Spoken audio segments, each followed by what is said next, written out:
Hey sleepy friends, welcome to the Sleepy Brainist. Before we drift into tonight's gentle science, tell me in the comments, where in the world are you watching from? It always amazes me how one sky connects us all. If you enjoy winding down with calming, brain-friendly stories like this, please subscribe, tap like, and ring the little notification bell so you never miss a new video. Now, dim the lights, settle in, and let's follow a quiet beam of light all the way into your sleeping brain. Deep in the brain, just above where the optic nerves cross, sits a quiet cluster of cells that keeps time for the rest of you. It does not tick like a clock on the wall or chime like a bell in a tower. It measures the length of day and night and turns that measurement into a gentle schedule for your body. When the sun rises, this cluster nudges your systems toward alertness. When the sun sets, it releases the grip and lets sleepiness gather. You follow that schedule whether you notice it or not. When it runs smoothly, mornings feel fresher, afternoons steadier, and evenings softer. When it drifts, the day feels off by a few invisible minutes that become hours. You can think of it as the conductor of an orchestra, raising and lowering a baton so that thousands of small rhythms, heart rate, body temperature, hormones, digestion, come in on time. Inside this timekeeper, each neuron runs a tiny loop of activity across the day. Some genes switch on, others switch off, and the cycle repeats roughly every 24 hours. These loops are not exact without guidance. Left alone, they wander a little fast or a little slow, like watches that need a morning reset. The reset comes from light. When light enters the eyes after the long quiet of the night, a message travels along a nerve path straight to the timekeeper. The message is simple. It is day. When light fades, the message changes. It is night. The brain's clock listens closely to that message because it tells it where you are in the world's cycle, not just in your own cycle. Without it, the clock keeps counting, but it can fall out of step. The clock does not keep time only for sleep. It sets the rise and fall of cortisol in the morning to help you get going.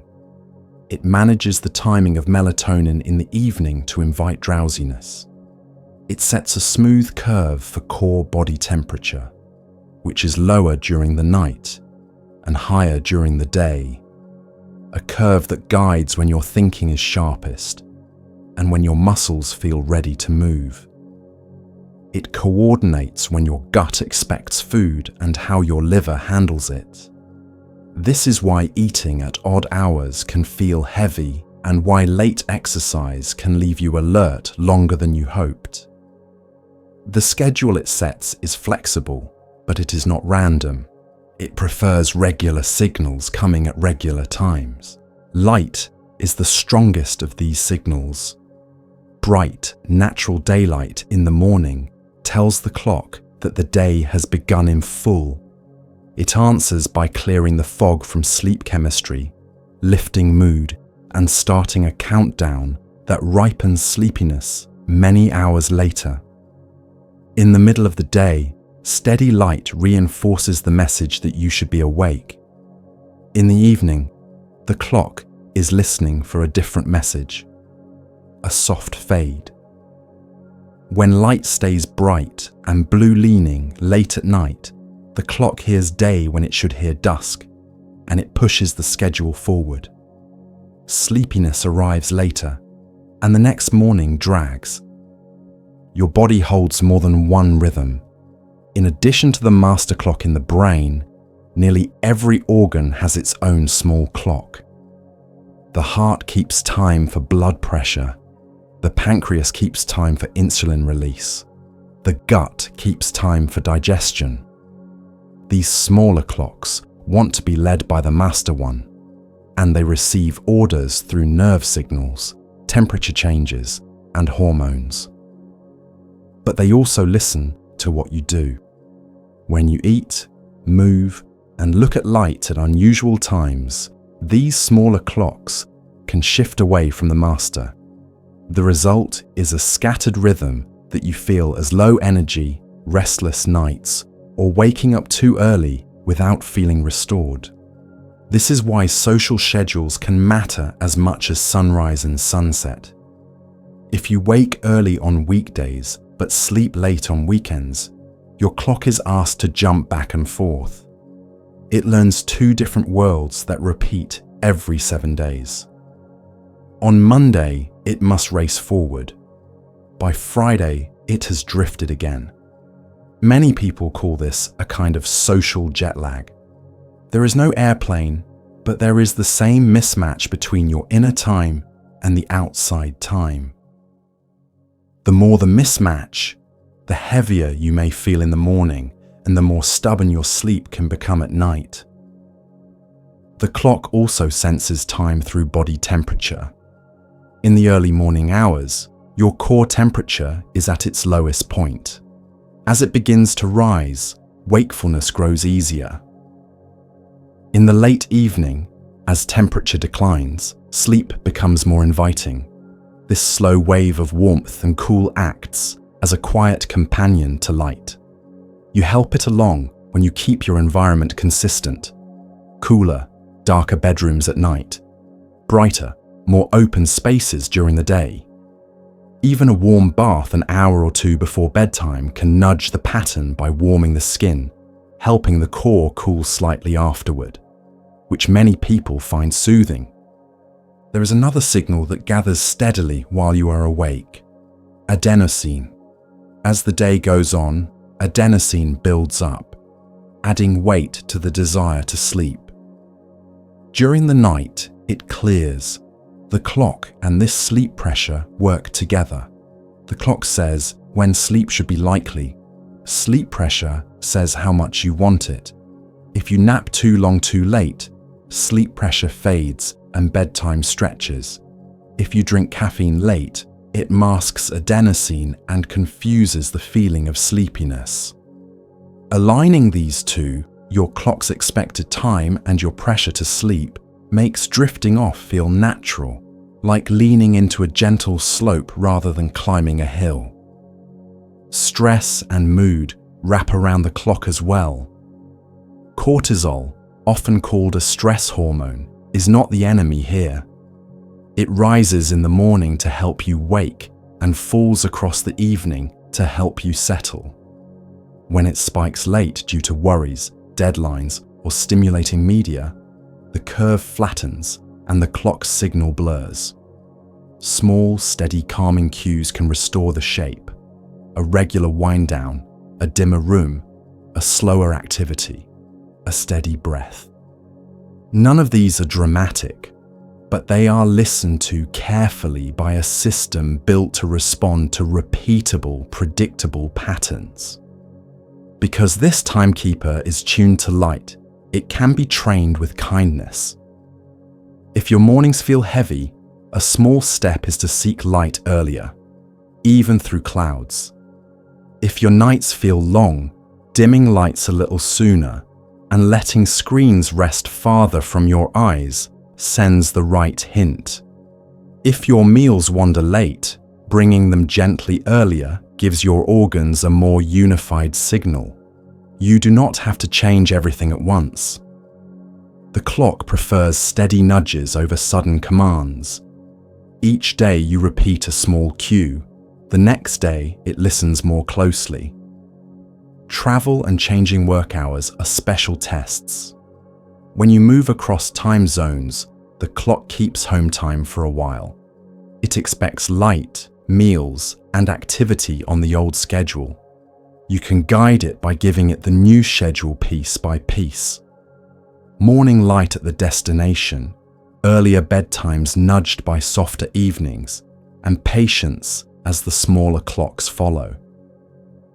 When work flips from days to nights, protecting a dark, quiet sleep episode in the off hours becomes essential. This tells the brain that night is now whenever darkness arrives, even if the world outside says noon. The strategy is not to force sleep, but to set conditions where the clock can do its job. All of this may sound delicate, but it is robust. Your clock has adapted to countless seasons, weather patterns, and daily variations across human history. It does not need perfection. It needs a clear signal most of the time. Light in the morning, dimness in the evening, a fairly steady meal pattern, and a wind down that repeats. Over days, the inner timing grows confident again, and with that confidence, sleep arrives more willingly and stays more stable. You begin to notice that you yawn around the same time, that you wake a little before the alarm, and that daytime feels more level. If you imagine this system as music, then light is the metronome. Each morning it clicks the tempo, each evening it softens the volume. The instruments, your organs, your thoughts, your energy, follow along. When the metronome is faint or irregular, the players guess and sometimes collide. When the metronome is clear, even quiet passages feel coordinated. The good news is that you control many of the dials that make the metronome audible. A walk by a window, a pause on a balcony, a lamp turned lower after sunset, a habit repeated night after night.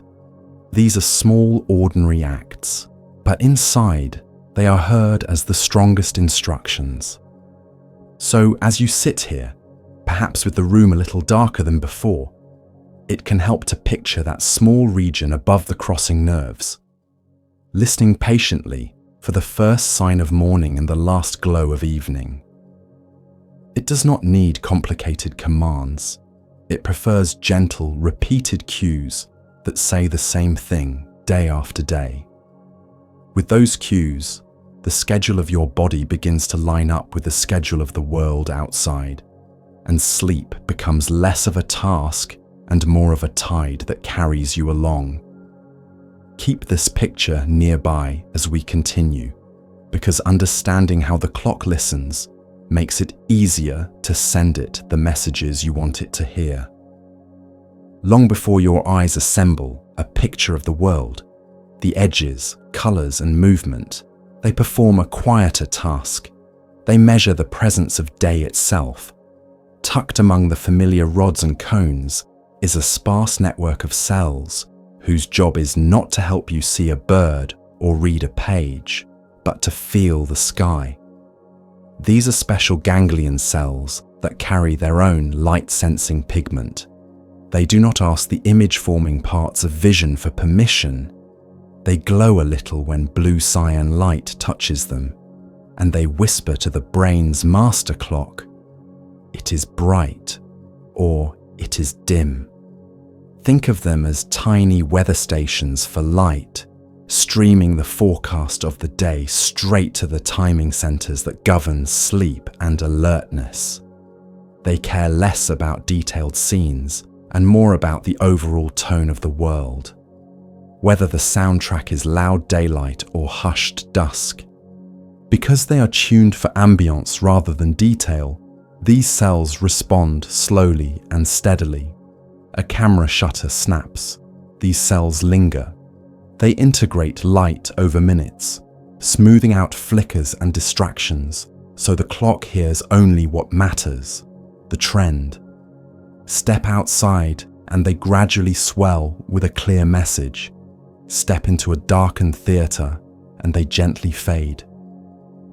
This lingering quality explains why a short burst of light late at night can matter less than a long, cozy bath of brightness in the morning. The clock is learning the shape of your day, not just the sparks within it. It is listening for a reliable, full-bodied chorus that says, "Daytime," not a handful of isolated notes.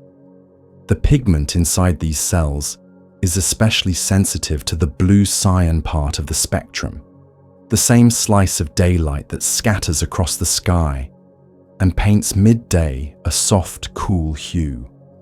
You don't have to memorize wavelengths to use this knowledge. The rule of thumb is simple and human.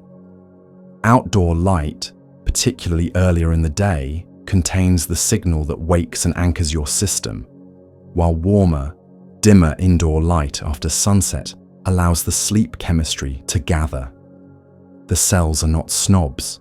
They read all light, but that sky-leaning tint reaches them with particular clarity. Even through cloud cover, that signal is there, diluted but steady, like a melody behind a closed door.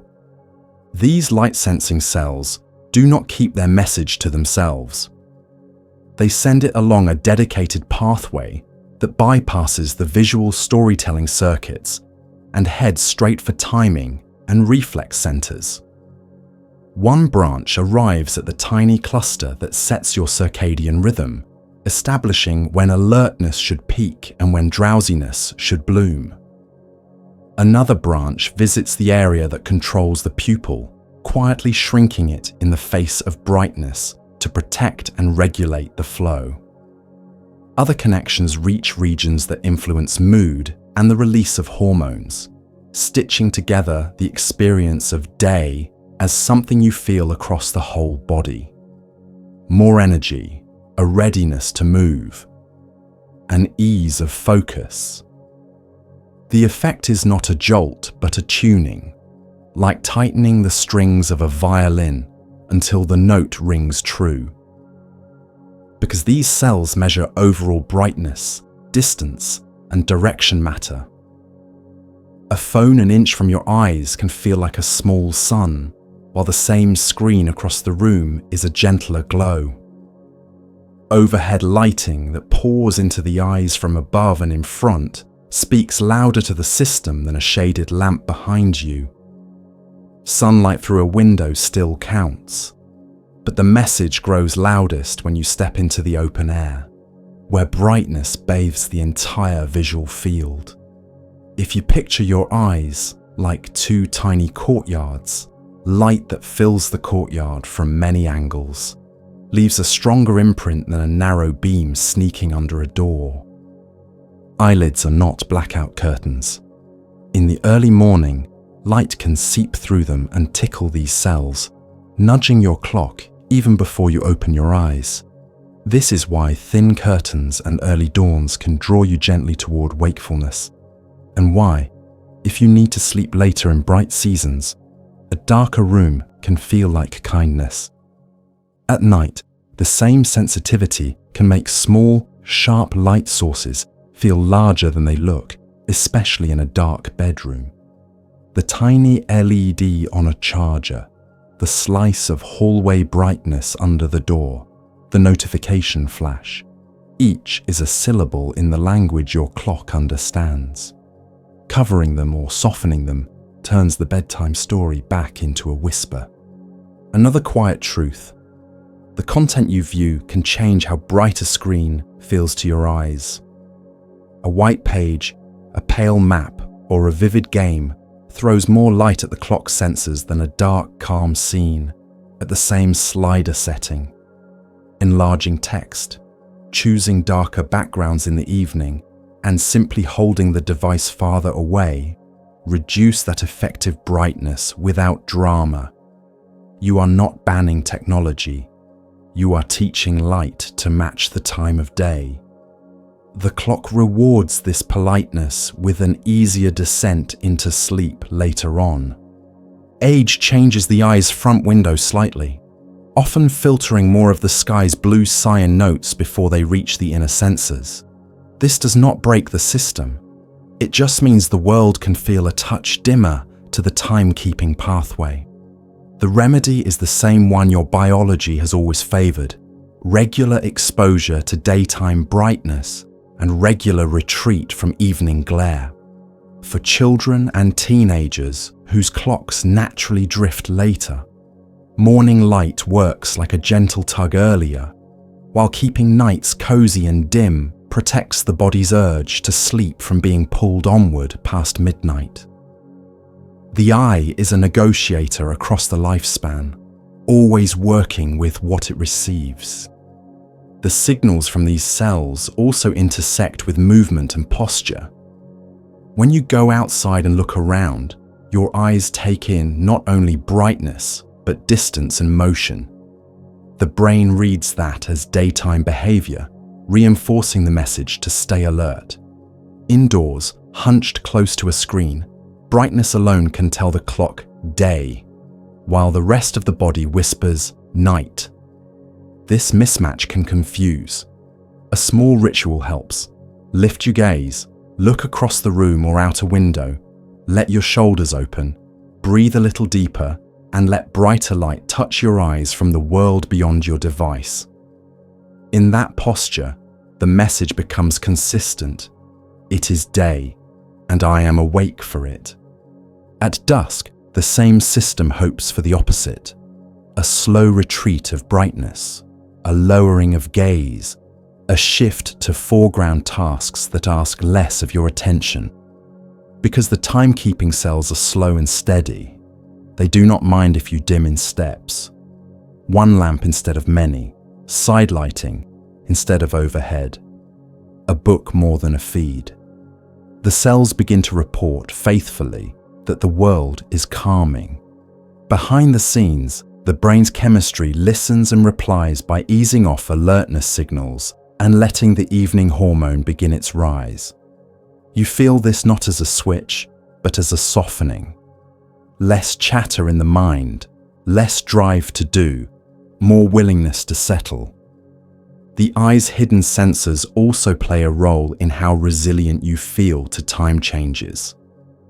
On days when your schedule slips, late night, early alarm, the speed at which you can recenter depends in part on how strongly you present the morning and how gently you stage the evening. The cells are remarkably plastic. Give them a clear new pattern for a couple of days, and they will carry that message faithfully to the clock. This is why a consistent morning cue can compensate for a scattered night, and why a diffuse, dim evening can soften the edges of a long, bright day. It helps to know that the eye and clock are not moralists. They do not judge late shows, early meetings, travel, or celebrations. They register patterns. If you can let the bright parts of your day be unmistakably bright, and the soft parts be unmistakably soft, the system finds its rhythm again, even when life is irregular.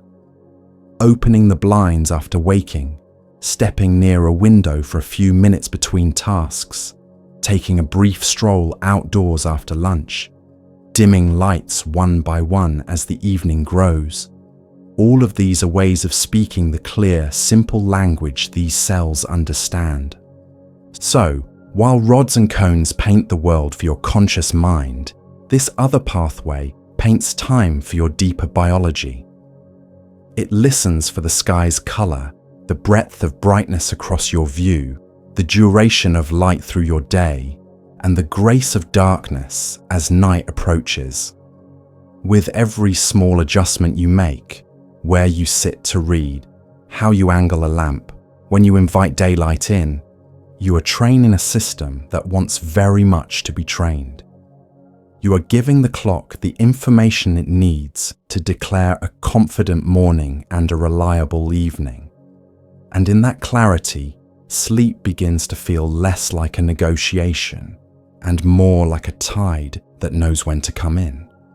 Morning light is the day's first gentle instruction, the cue that tells your entire system, begin here. When you step into it, by opening a curtain, standing on a balcony, or taking a few slow breaths near an open door, you're not just brightening a room, you are setting the tempo for everything that follows. The cells in your eyes that report brightness to the brain prefer broad, honest daylight, the kind you get from the sky rather than a screen. Even on cloudy mornings, outdoor light carries a clarity that indoor bulbs rarely match. Your clock hears this clarity as a strong downbeat, and from that downbeat, it starts a quiet countdown, that will make nighttime sleep feel more natural many hours later. It is like pressing sync on a metronome your body already wants to follow. The first hour after waking is especially persuasive.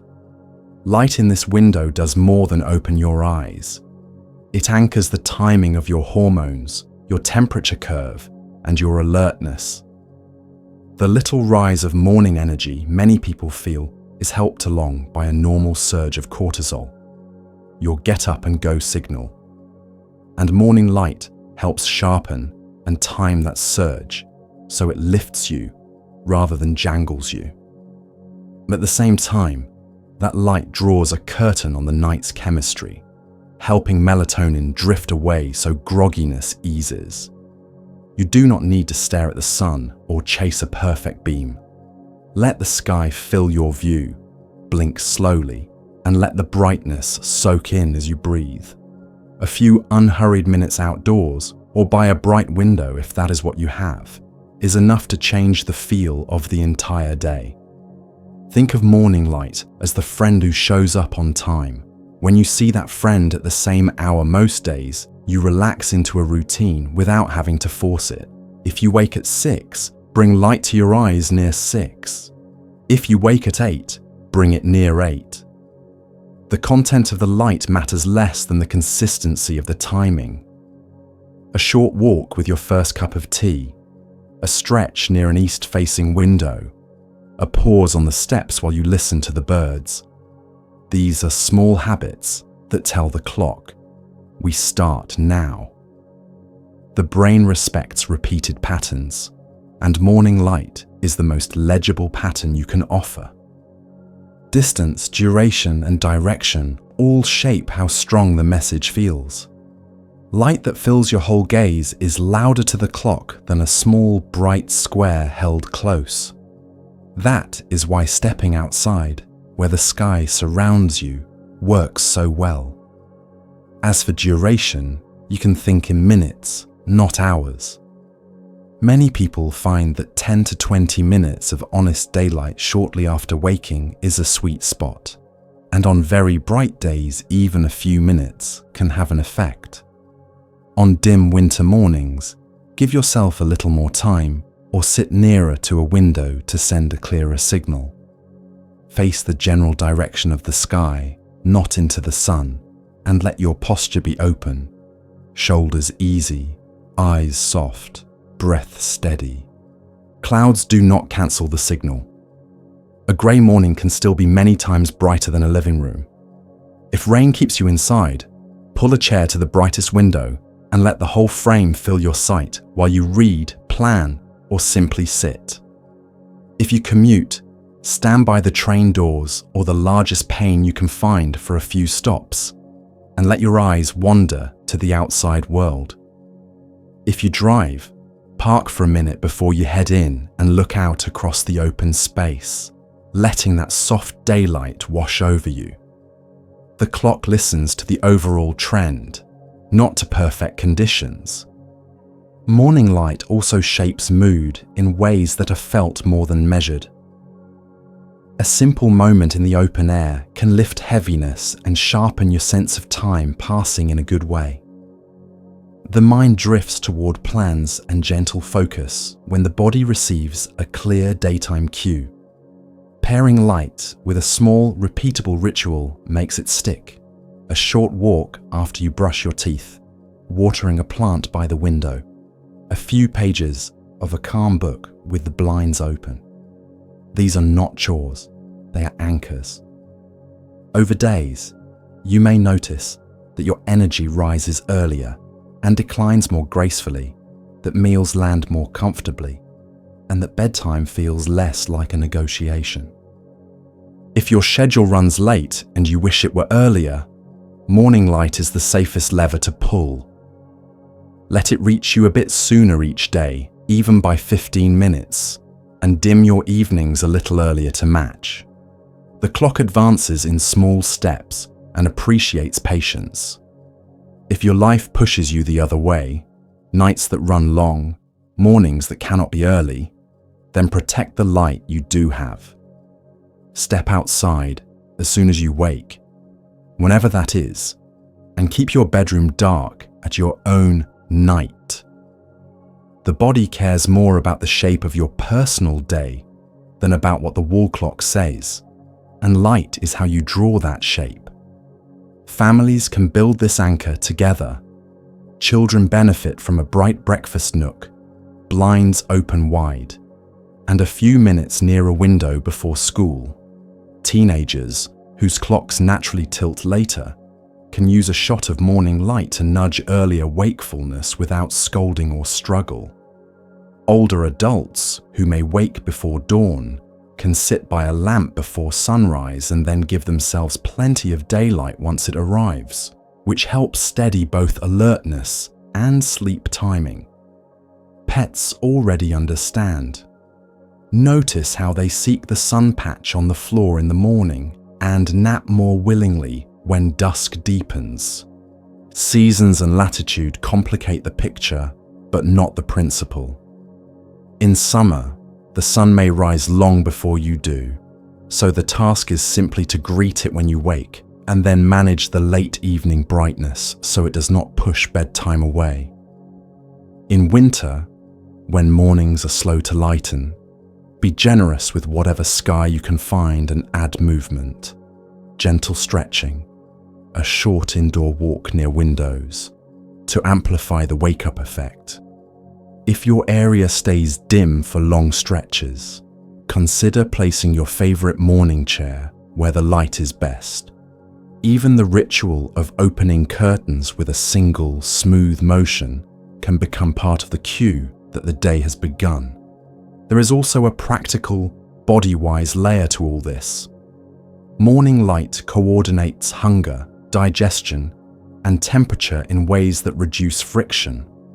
When your clock knows it is morning, your gut expects breakfast and handles it more comfortably. Your temperature begins its daytime rise, making muscles feel more ready to move and attention more ready to hold. If you exercise, even a brief outdoor warm-up can tune your system, so the effort feels less like a fight. If you work at a desk, sitting near a window can lessen the afternoon dip, especially when combined with a quick, bright break after lunch. Some people use purpose-built bright lamps to imitate daylight when the sky is scarce. If you explore that route, keep the same principles.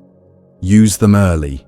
Keep them at a comfortable distance so the light reaches your whole gaze indirectly, and avoid aiming them into your eyes. Do not chase intensity late in the day. You are aiming to sketch a clear morning, not paint noon at night. If you have eye conditions, migraine sensitivity, or questions about how bright light might interact with your health, be gentle and seek advice, and remember that even ordinary window light, used consistently, can make a meaningful difference. Morning routines can be layered like a simple song. Open the curtains. Step outside or stand in the doorway. Breathe in cool air if it's there. Let your gaze travel to distant shapes, a tree, a rooftop, the soft line of clouds, so your eyes and posture both tell the same story. It's day. Sip something warm. Think about 1 or 2 things you will do, not 20. Feel the light on your face for a few more breaths than you planned. Then carry that rhythm back inside. You do not need perfection. You need repetition.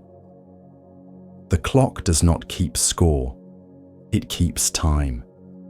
If travel or a late night rattles your schedule, morning light helps you recover your footing faster.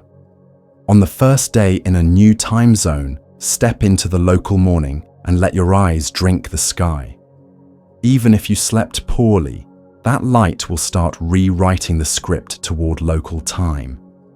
Keep your evenings gentle and dim, and your body will follow the story you are telling. After daylight saving shifts, treat the first few mornings like a soft reset. A little extra daylight, a little earlier dimming, fewer screens close to your eyes at night. The kindness of morning light is that it asks very little. It does not require equipment beyond a window or a patch of sky. It fits around different bodies, ages, jobs, and seasons. It can be combined with stillness or movement, solitude or company. Its power comes from being clear, early, and regular. Give it those three qualities, and it will quietly lift the front edge of your day and set the stage for an easier night, leaving space for the next part of this journey to find you when you are ready. For most of human history, daytime meant an enormous dome of brightness overhead, and nighttime meant genuine darkness. Our biology grew up under that strong contrast, with clocks tuned to bright days and dim nights. Modern life often flips the script. We spend much of the day in rooms that are surprisingly dim, then spend the evenings soaked in concentrated light from lamps and screens. The result is a flattened rhythm, days that don't quite wake you up, and nights that don't quite let you wind down. Restoring contrast is like putting punctuation back into a run-on sentence. It helps your body read the day clearly and the night gently. Indoors, even well-lit rooms are often far less bright than your eyes expect for a clear "it's day" message. Overhead fixtures may look strong, but the light that actually reaches your timekeeping pathway is modest compared with the sky. Outdoors, the entire field of view fills with luminance from above and around, bathing your retina in a broad, even signal. Indoors, the light tends to be directional and limited, bouncing off walls and losing intensity with distance. This doesn't make indoor light useless. It means you need to be deliberate about how you collect and use it, like pulling your chair closer to a fireplace to actually feel its warmth. A simple habit helps. During the day, make the bright things big and far, not small and near. Big and far means a window view, a door cracked open, a step onto a balcony, or a short walk outside. Small and near means a phone or tablet at arm's length, which can be visually bright, but doesn't fill your whole gaze the way the sky does. Your timekeeping cells prefer that broad wash. When it fills your peripheral vision, the message carries. If you work at a desk, slide it nearer to a window or angle it so the sky occupies the space above your screen. Let your eyes drift from text to treetops, from task to horizon a few times each hour. Those glances aren't distractions, they're daytime confirmations. Think of your daytime in layers. The base layer is ambient brightness, open blinds, curtains drawn wide, overhead lights on if the weather is dim. The second layer is task lighting, a lamp that illuminates your work surface without glaring into your eyes. The third layer is movement toward natural light whenever possible, taking calls while standing near a window, reading a few pages by the brightest spot in the room, stepping out for a slow loop around the block. These layers together create a daytime environment your brain recognizes, even if you never leave the building. When the base layer is bright, the clock doesn't have to work as hard to decide its day. The materials around you can amplify or mute light. Light-colored walls and ceilings bounce brightness back into your space, while dark matte surfaces absorb it. A desk beneath a pale ceiling will feel more daytime than one tucked into a dark corner. Mirrors or glossy artwork can serve as gentle reflectors if placed where they catch window light without creating glare. Glare matters because harsh, direct beams discourage you from seeking brightness at all. Soften or diffuse light sources that dazzle, then increase overall brightness elsewhere. The goal is a calm, even field of light, not a spotlight, so you instinctively keep your gaze open, Contrast is not only about more brightness by day, it is about less brightness at night. Many homes glow after sunset as if the sun had moved inside. That glow confuses the quiet chemistry that should be rising to help you drift towards sleep. Start your evening by subtracting, not adding. Turn off the lights you don't need, switch overheads to lamps with shades, and choose lower settings where you can.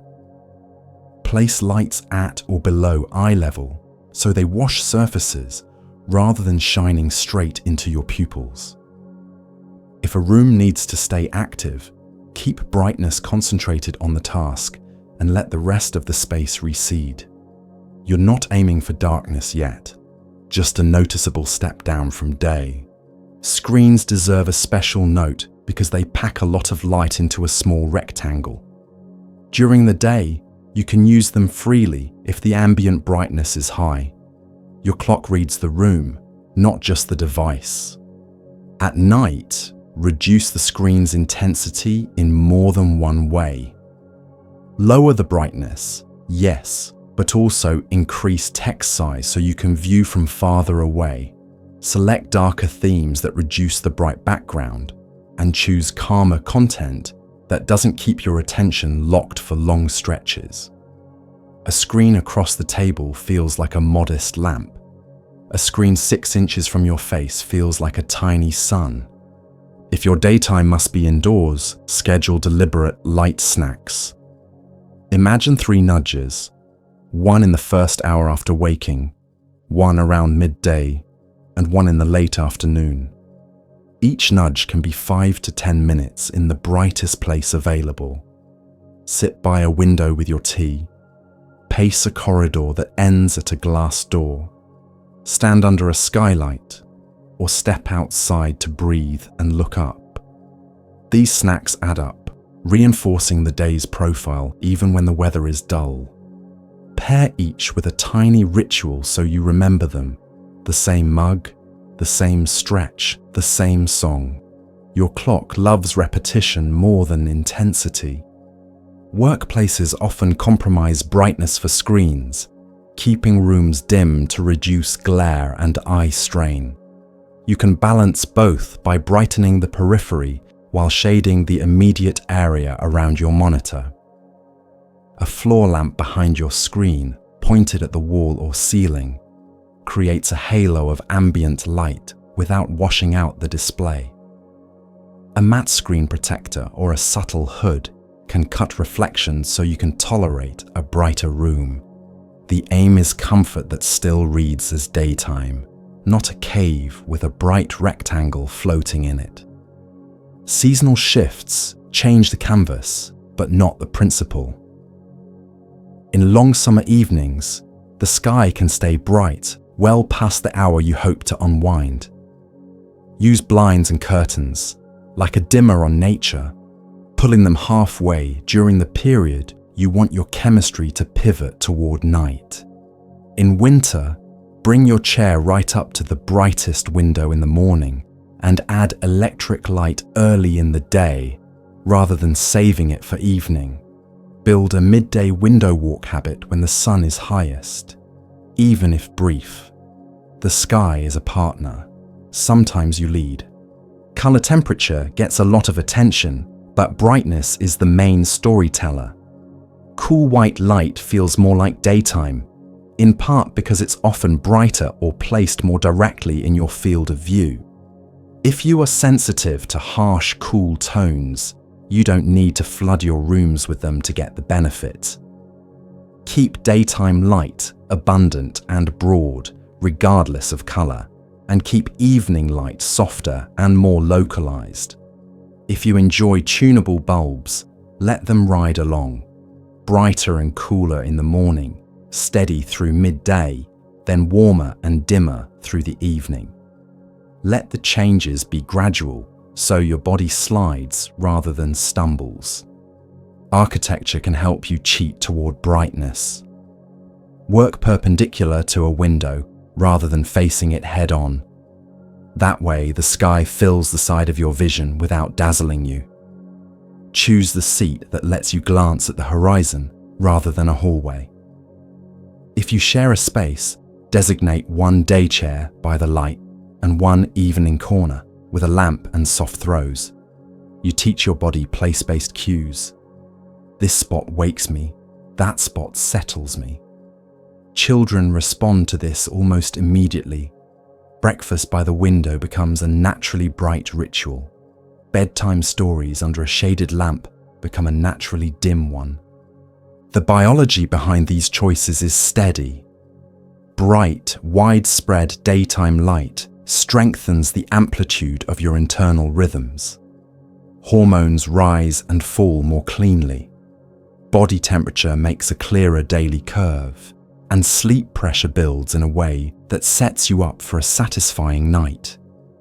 Dim, cozy evenings let the melatonin rhythm lift without being muffled. When those waves are tall and well-timed, your energy feels more in gear. Meals digest more comfortably at expected times, and the act of falling asleep feels less like effort and more like alignment. You are not forcing rest, you are sculpting the light so rest becomes the obvious next step. Small tools make it easier. A simple plug-in dimmer turns a fixed lamp into a gentle sunset. A motion nightlight with a very low setting in the hallway keeps late-night trips from blasting your pupils awake. Opaque tape over bright indicator LEDs turns your bedroom back into night. A timer that clicks a lamp on in the morning near where you sit with your first drink transforms a groggy start into a daylight ritual, even before you open the blinds. Place these helpers where friction usually wins, so the environment does the reminding for you. If your reality includes shift work or an irregular schedule, lean even harder on contrast.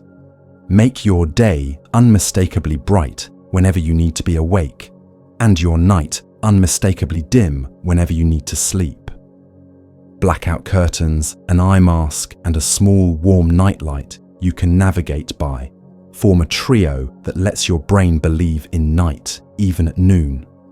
On wake days, open everything wide, turn up the ambient layer, and take those light snacks on a regular beat. You are creating a strong signal in an environment that sends mixed messages, and that strength pays you back in steadier energy and more reliable sleep when you have the chance to take it. All of this is less about perfection than about direction. You might not control the architecture of your office or the weather outside, but you can tilt your day toward brightness when you need to be awake, and tilt your evening toward softness when you need to unwind. Open blinds instead of reaching for another coffee. Sit near the window instead of the interior wall. Dim 2 lamps instead of one switch that lights the whole house. Step outside for the last 2 minutes of a call. These are the kinds of choices that, repeated quietly, restore the punctuation your biology expects. Bright days that say now, and gentle nights that say later, leaving the path open for what comes next.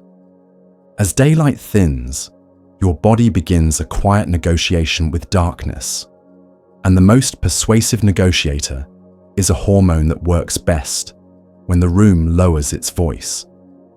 Melatonin is often called a sleep hormone, but it is better understood as a dimmer switch for night biology. It does not knock you out. It invites the body to behave like it is evening.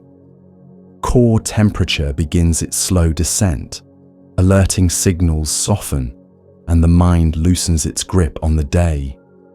The crucial detail is that melatonin is shy around bright or blue-leaning light. It waits for the world to look like dusk. If your evening stays loud with brightness, the whisper arrives late or arrives muffled, and the rest of night chemistry has to work harder than it should. You can help the whisper by staging an unmistakable transition. Imagine your home as a theatre where day is a matinee and night is a candlelit play. When the sun slides away, begin lowering the house lights on purpose. Turn off the fixtures you don't need, swap overhead glare for shaded lamps, and place light at or below eye level so it washes walls and tables instead of shining directly into your pupils. This isn't about making your space gloomy, it's about giving your eyes the same cue that campfires and sunsets used to give them. The time-keeping pathway in your retina responds to the overall ambience, not just one bright bulb, so a room that gently glows from the side feels more like evening than a ceiling full of small suns. The timing of this softening matters. For many people, the body begins preparing its evening chemistry roughly 2 hours before the usual bedtime.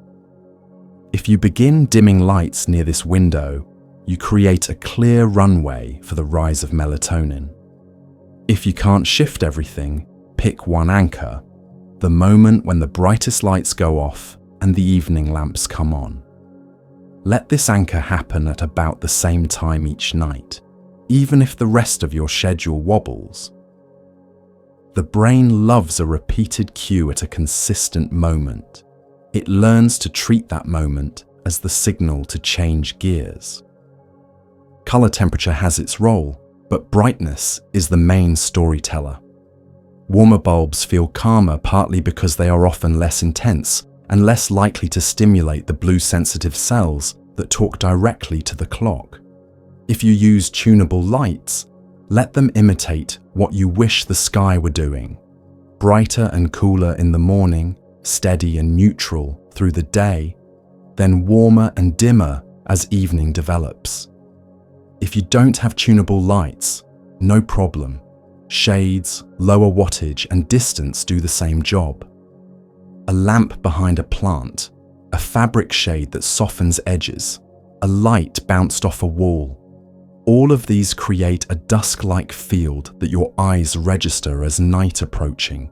Screens deserve careful attention because they put a small, bright rectangle into the most sensitive part of your vision. You don't have to banish them, you can teach them manners. Lower the brightness and lift the device farther from your face by increasing text size or using a stand. Choose darker themes where letters are light on a dark field rather than the other way around. Avoid content that ricochets your emotions or keeps you leaning forward. A slow lecture, a calm documentary, an audiobook you've heard before, a puzzle that doesn't escalate. These keep your nervous system on a gentle slope instead of a roller coaster. Think of it as matching the emotional brightness to the visual brightness so both are low enough to let the whisper be heard. Your skin and core temperature join this evening choreography. Melatonin rises more easily as your core temperature begins its descent. You can help that descent by letting the room be a little cooler and your bedding be breathable. Paradoxically, a warm bath or shower an hour or two before bed can trigger a cooling afterward that many people find soothing. The surface warmth encourages heat to leave the core, and the body reads the after-cool as evening. Heavy exercise too close to bedtime can push temperature the wrong direction, keeping alertness signals high. Move intense activity earlier when possible and save the slower stretches for later when they can become part of the wind down. Meals speak to your clocks as well. Large, late dinners ask your digestive system to perform daytime work during the hours when it would rather be idling. If you can, let the last substantial meal land earlier in the evening and keep late snacks modest. This is not a strict rule. Life and culture are generous with late meals, but when you do eat later, help the whisper by dimming lights, choosing quieter flavors, and stepping away from screens afterward. Your body can digest. It just doesn't need the additional message that it's midday at the same time. Caffeine and alcohol complicate the signal in opposite ways. Caffeine masks sleep pressure rather than shifting the clock. If you keep it to the first half of your day, the evening chemistry encounters less static. Alcohol can make you feel sleepy at first, but it fragments sleep later, blunting the very rhythm you are trying to strengthen. If you enjoy a drink, give your body a generous buffer before bedtime and keep the rest of the evening dim and calm so the clock doesn't have to fight on two fronts. None of this asks you to live in a monastery. It is an invitation to make the overall pattern legible most nights. Light leaks matter because your eyes report them faithfully. The tiny LED on a charger, the bright aquarium in the corner, the hallway light that creeps under the door, each is a syllable your clock can hear. Cover indicators with opaque tape, angle devices so their glows face away, and use night lights that are faint and warm if you need to navigate. In bedrooms, blackout curtains or an eye mask can turn a city into countryside for the hours that count. If you wake at night, choose the smallest, softest light that lets you do what you must, then let darkness resume its conversation with your biology. Evening routines become powerful when they are both gentle and anchored. Pick 2 or 3 actions that feel kind rather than dutiful. A lamp switched on at a predictable time, a page or 2 of a calming book, a short stretch with slow breaths, a tidy that puts the room to bed so your mind does not have to. Keep the order the same, so your nervous system recognizes the sequence and begins the wind down before you finish it. You can think of these as stepping stones that carry you across the river from day to night. They do not need to be long, they need to be repeatable. If you share a home, make the evening glow a shared language. Dimming a room helps children drift towards sleep as reliably as a lullaby. Many will naturally lower their voices and play more gently when the light lowers first. Pets slow down with the room, curling up right where the warm pool of light rests. Partners often find that the same ritual, lights, tea, quiet, reduces negotiations about bedtime because the body begins to ask for rest on its own. When a household agrees on the shape of evening, everyone's biology has an easier job. There are nights when bright light is part of joy, gatherings, performances, late work that cannot be moved. The body is resilient and does not break under a few exceptions. What helps is how you frame the days around them. On the day after a bright late night, tell your system a very clear story, generous morning light, a tidy daytime brightness profile, and an earlier dimming in the evening. The clock can handle deviations as long as the overall rhythm remains strong. Think in terms of trends, not perfection. Travel and shifting time zones are special tests of the evening whisper. When you land somewhere new, treat the first few nights like an intentional dusk.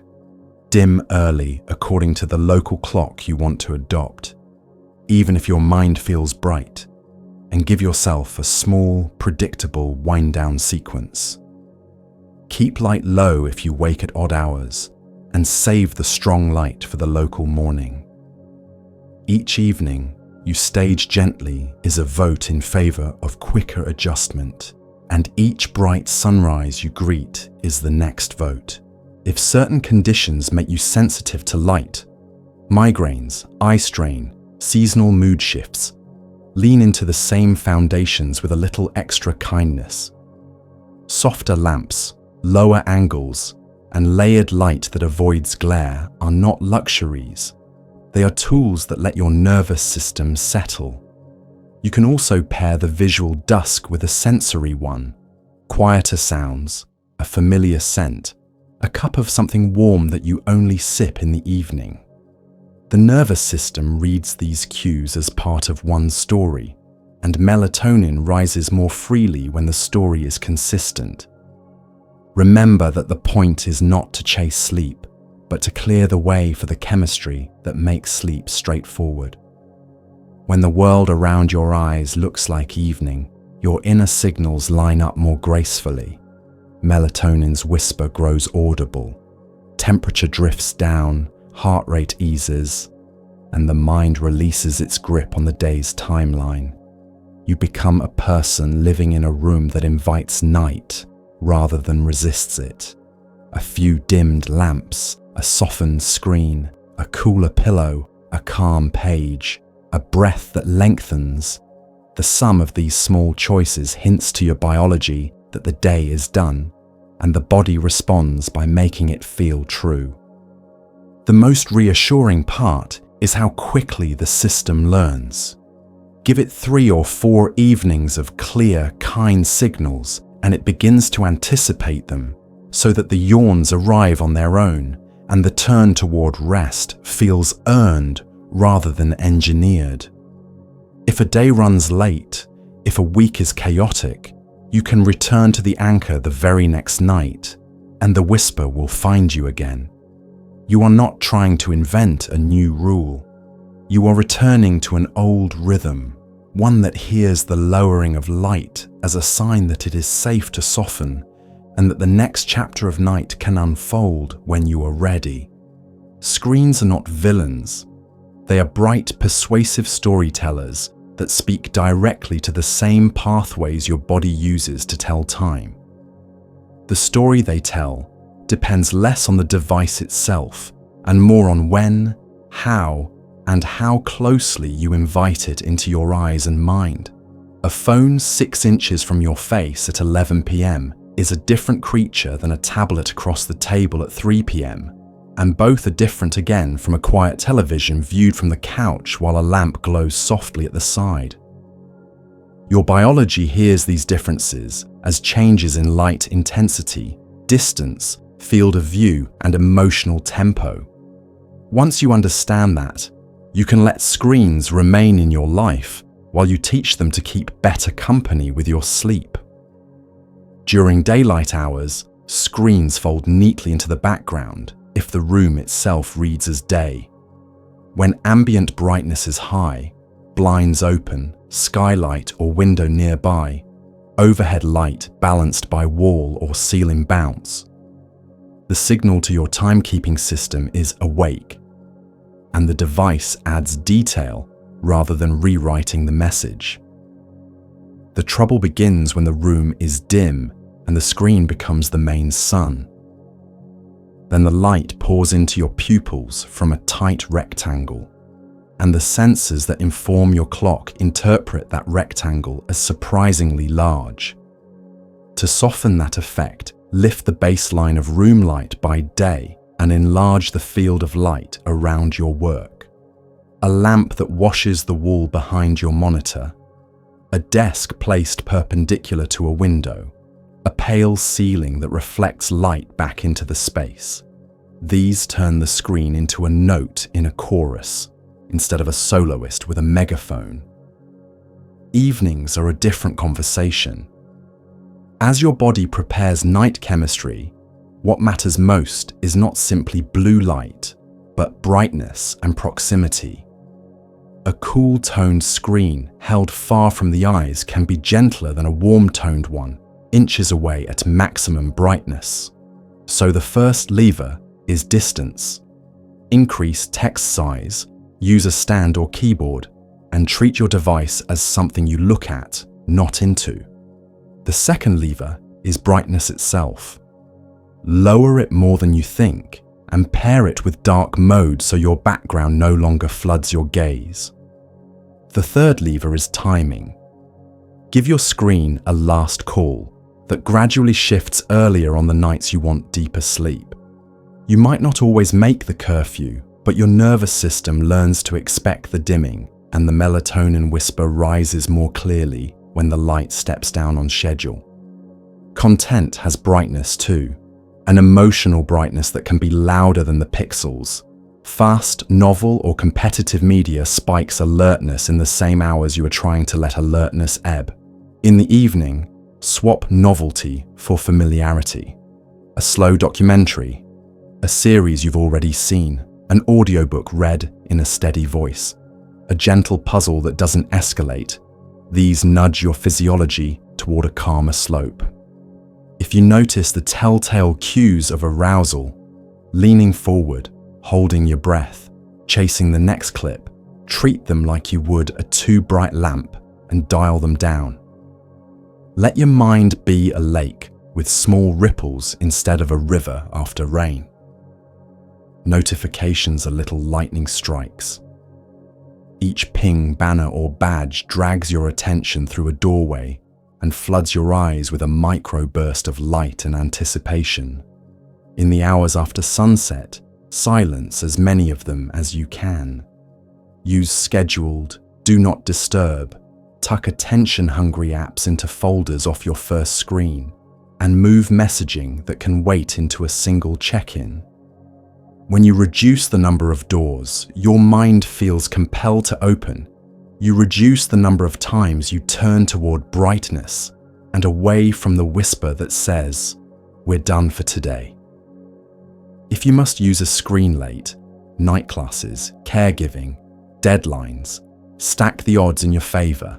Sit farther back and lift the device off your lap so you're not bowing your head into a pool of light.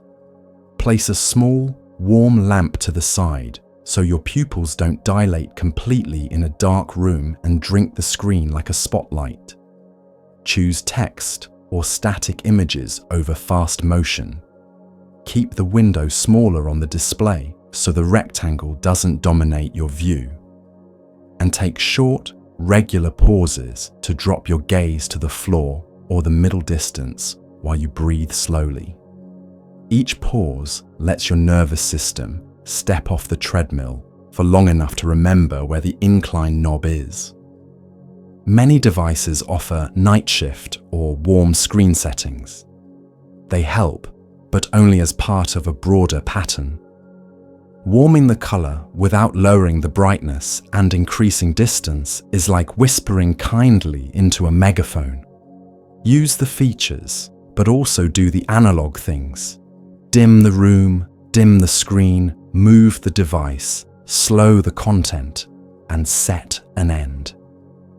If your phone tempts you at bedtime, try turning the interface grayscale after a certain hour. Color is a strong lure, and removing it turns the feed into something the brain is less eager to chase. Airplane mode for the last part of the evening can be a quiet relief, not a moral stance. Just a soft door closing so your mind can tidy its thoughts. For workdays heavy with screen time, train variety into the day, so the evening does not have to undo as much. Use brief, light snacks by windows mid-morning and mid-afternoon. Step outside for one call and let your eyes roam a far distance while you speak. The shift in focal depth and the splash of daylight ease the strain of near work. Blink more than you think you need, and every 20 minutes let your focus land on something far away and unmoving for 20 seconds. These habits reduce the sense that the day was a dim tunnel with a bright rectangle at the end, which in turn reduces the urge to keep the tunnel glowing deep into the night. Children and teens live in the same light ecology, with clocks that often tilt later naturally. You don't have to outlaw devices to protect their sleep. You can choreograph their light. Keep daytime bright where they study and play. In the evening, dim the common areas first, so the whole house begins to speak dusk. Collect devices into one charging spot outside bedrooms at a consistent time, and replace the last 30 minutes with a predictable wind-down activity. Young nervous systems respond quickly to environmental cues, and a room that softly transitions from day to evening does half the parenting for you. If you share your space, make screens social even when they are personal. Watching something together across the room is easier on the clock than each person bowing to a small, bright rectangle. If one of you needs to work, give the other the lamp and the cozy corner while you face your brightness away from them. The household adopts a gradient of light, calm and warm at one end, task-focused and modest at the other. In this arrangement, melatonin can rise in part of the room even while productivity continues in another. For those who feel pulled toward late-night scrolling, often a response to stress, overstimulation, or not having had a moment to yourself, bring intention to the ritual rather than trying to erase it. Decide ahead of time what the last thing will be. 10 calm pages, a single video from a channel that never agitates you, a short message to a friend who steadies you. Then cue a tangible off moment. The phone goes on the dresser. The lamp steps down one notch. The breath slows for 6 long cycles. The mind switches to a memory or a simple visualization. The brain adores predictable endings. They save it from asking what next and free it to let the chemistry take the stage. If your nights are irregular because of shift work or caring for someone who wakes, treat screens as tools with handles. Keep a very dim, warm path light for navigation, so you don't need a phone flashlight. If you must check information, use the lowest brightness and hold the device farther than usual, letting your eyes glance rather than stare. Close one eye before looking, then switch eyes afterward. It's an old trick that preserves a little dark adaptation in the eye you kept shut, making it easier to fall back into night. When the task is done, set the device face down and restore the room to its previous softness so the body can return to its night script. Ergonomics and emotion travel together. A cramped posture, neck craned, shoulders rolled forward, signals the body to be vigilant. In the evening, create physical setups that encourage openness, a stand that lets your chin lift, a chair that supports your back, a cushion that keeps you from hunching. Pair the visual dusk with an auditory one. Switch from crisp, information-dense audio to gentle, steady sounds that don't demand predictions. The nervous system is more than eyes. It is a choir, and the more sections that sing evening, the easier it is for the soloists to follow. Sometimes the simplest boundary is physical distance. Place the charger in another room so the phone cannot wander back into your hands after you've set it down. Use a small, dedicated e-reader without notifications for late reading. Its brightness set barely above the threshold needed to see. Keep a non-digital fallback within reach.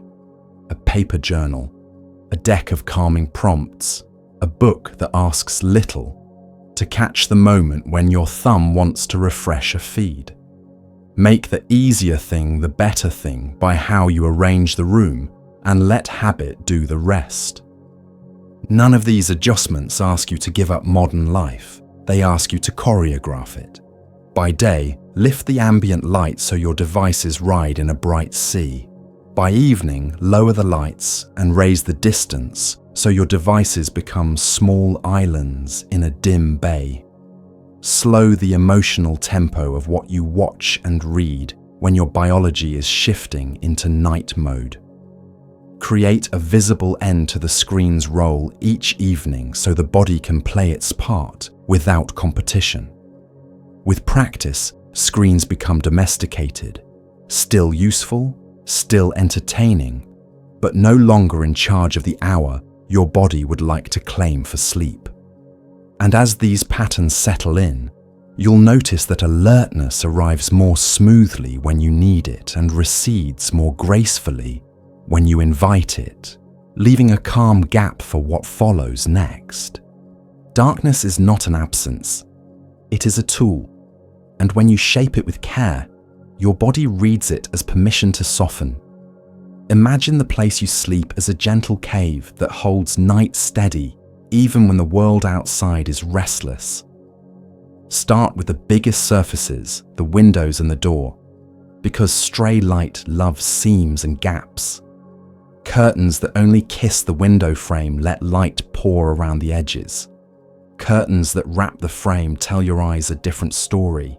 Use a rod that curves toward the wall so fabric hugs the sides, or layer a blackout panel behind a softer curtain so the room looks calm but performs like midnight. If light leaks around the top, a simple pelmet or even a shelf above the rod stops the halo. If it sneaks up from the sill, add a magnetic strip or small pieces of hook and loop along the edges so the fabric seals without a fight. Doors leak too. The glow under a bedroom door can feel like a sunrise at floor level. A soft door sweep or a rolled towel blocks that glow, and weather stripping along the jambs mutes the cracks your pupils notice even when your mind does not.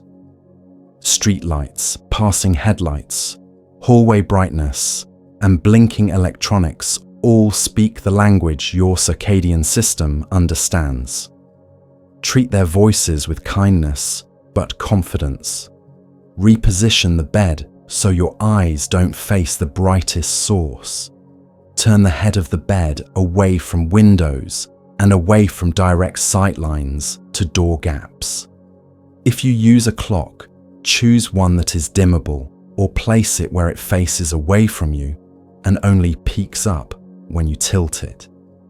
Many people sleep more deeply the first night they stop letting their clock glow in their face, because every glance to just check the time is a light pulse and a tiny math problem the brain then tries to solve.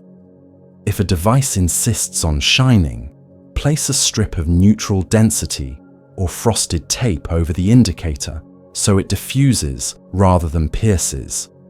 For routers and chargers, you can tuck them behind furniture so the glow reflects off a wall instead of your retinas. Be sensible with safety equipment. Don't cover sensors or essential indicators. If a smoke detector's status light is bothersome, aim your bed away from it or choose a model designed with a gentler indicator rather than muffling the safety device. Layer your darkness like you might layer sound. There is the structural layer, curtains, shades, door sweeps. Then the behavioral layer, what you do with the devices and lamps that live in the room. Then the emergency layer, the small, deliberate glow that lets you navigate without blasting your eyes awake. For that emergency layer, pick a nightlight that is extremely dim and warm in tone, placed low to the floor and directed downward. Motion-activated lights at ankle height along the hallway or bathroom route let you move safely without inviting the clock to think sunrise has arrived. A tiny amber path light by the baseboard is often enough. Your goal is to see shapes, not details. Keep overhead fixtures off at night. They pour brightness straight into the most sensitive region of your vision. The bed itself can help with darkness hygiene. Fabrics that don't reflect light, matte, soft finishes. Reduce the shimmering that makes a room feel brighter than it is. An eye mask adds a personal blackout curtain you carry everywhere. The most comfortable masks for many people have a 3D cup shape that leaves space for blinking and lashes, a soft, adjustable band that doesn't pinch, and breathable fabric so you don't wake damp. Side sleepers often do best with a thin, contoured edge that disappears against the cheek. Stomach sleepers appreciate a mask that stays put when the face turns. If a mask migrates during the night, loosen rather than tighten. The strap should rest, not clamp. Wash it regularly like a pillowcase. Your skin will thank you. And a clean mask is one you'll wear consistently. Darkness hygiene means designing your choices for the hours when you are least willing to make them. Place a small dish or tray outside the bedroom for phones and watches, so the habit of charging them there becomes automatic. If you prefer keeping the phone nearby for urgent calls, flip it face down and engage a schedule that allows only critical contacts to ring through while all other notifications sleep. A slow alarm that begins with a faint sound or vibration avoids blasting you with light the moment you stir.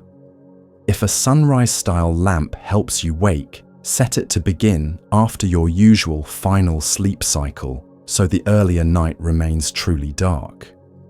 Many people find that a bright morning does more to improve sleep than any gadget used in the middle of the night. Night waking is part of being human.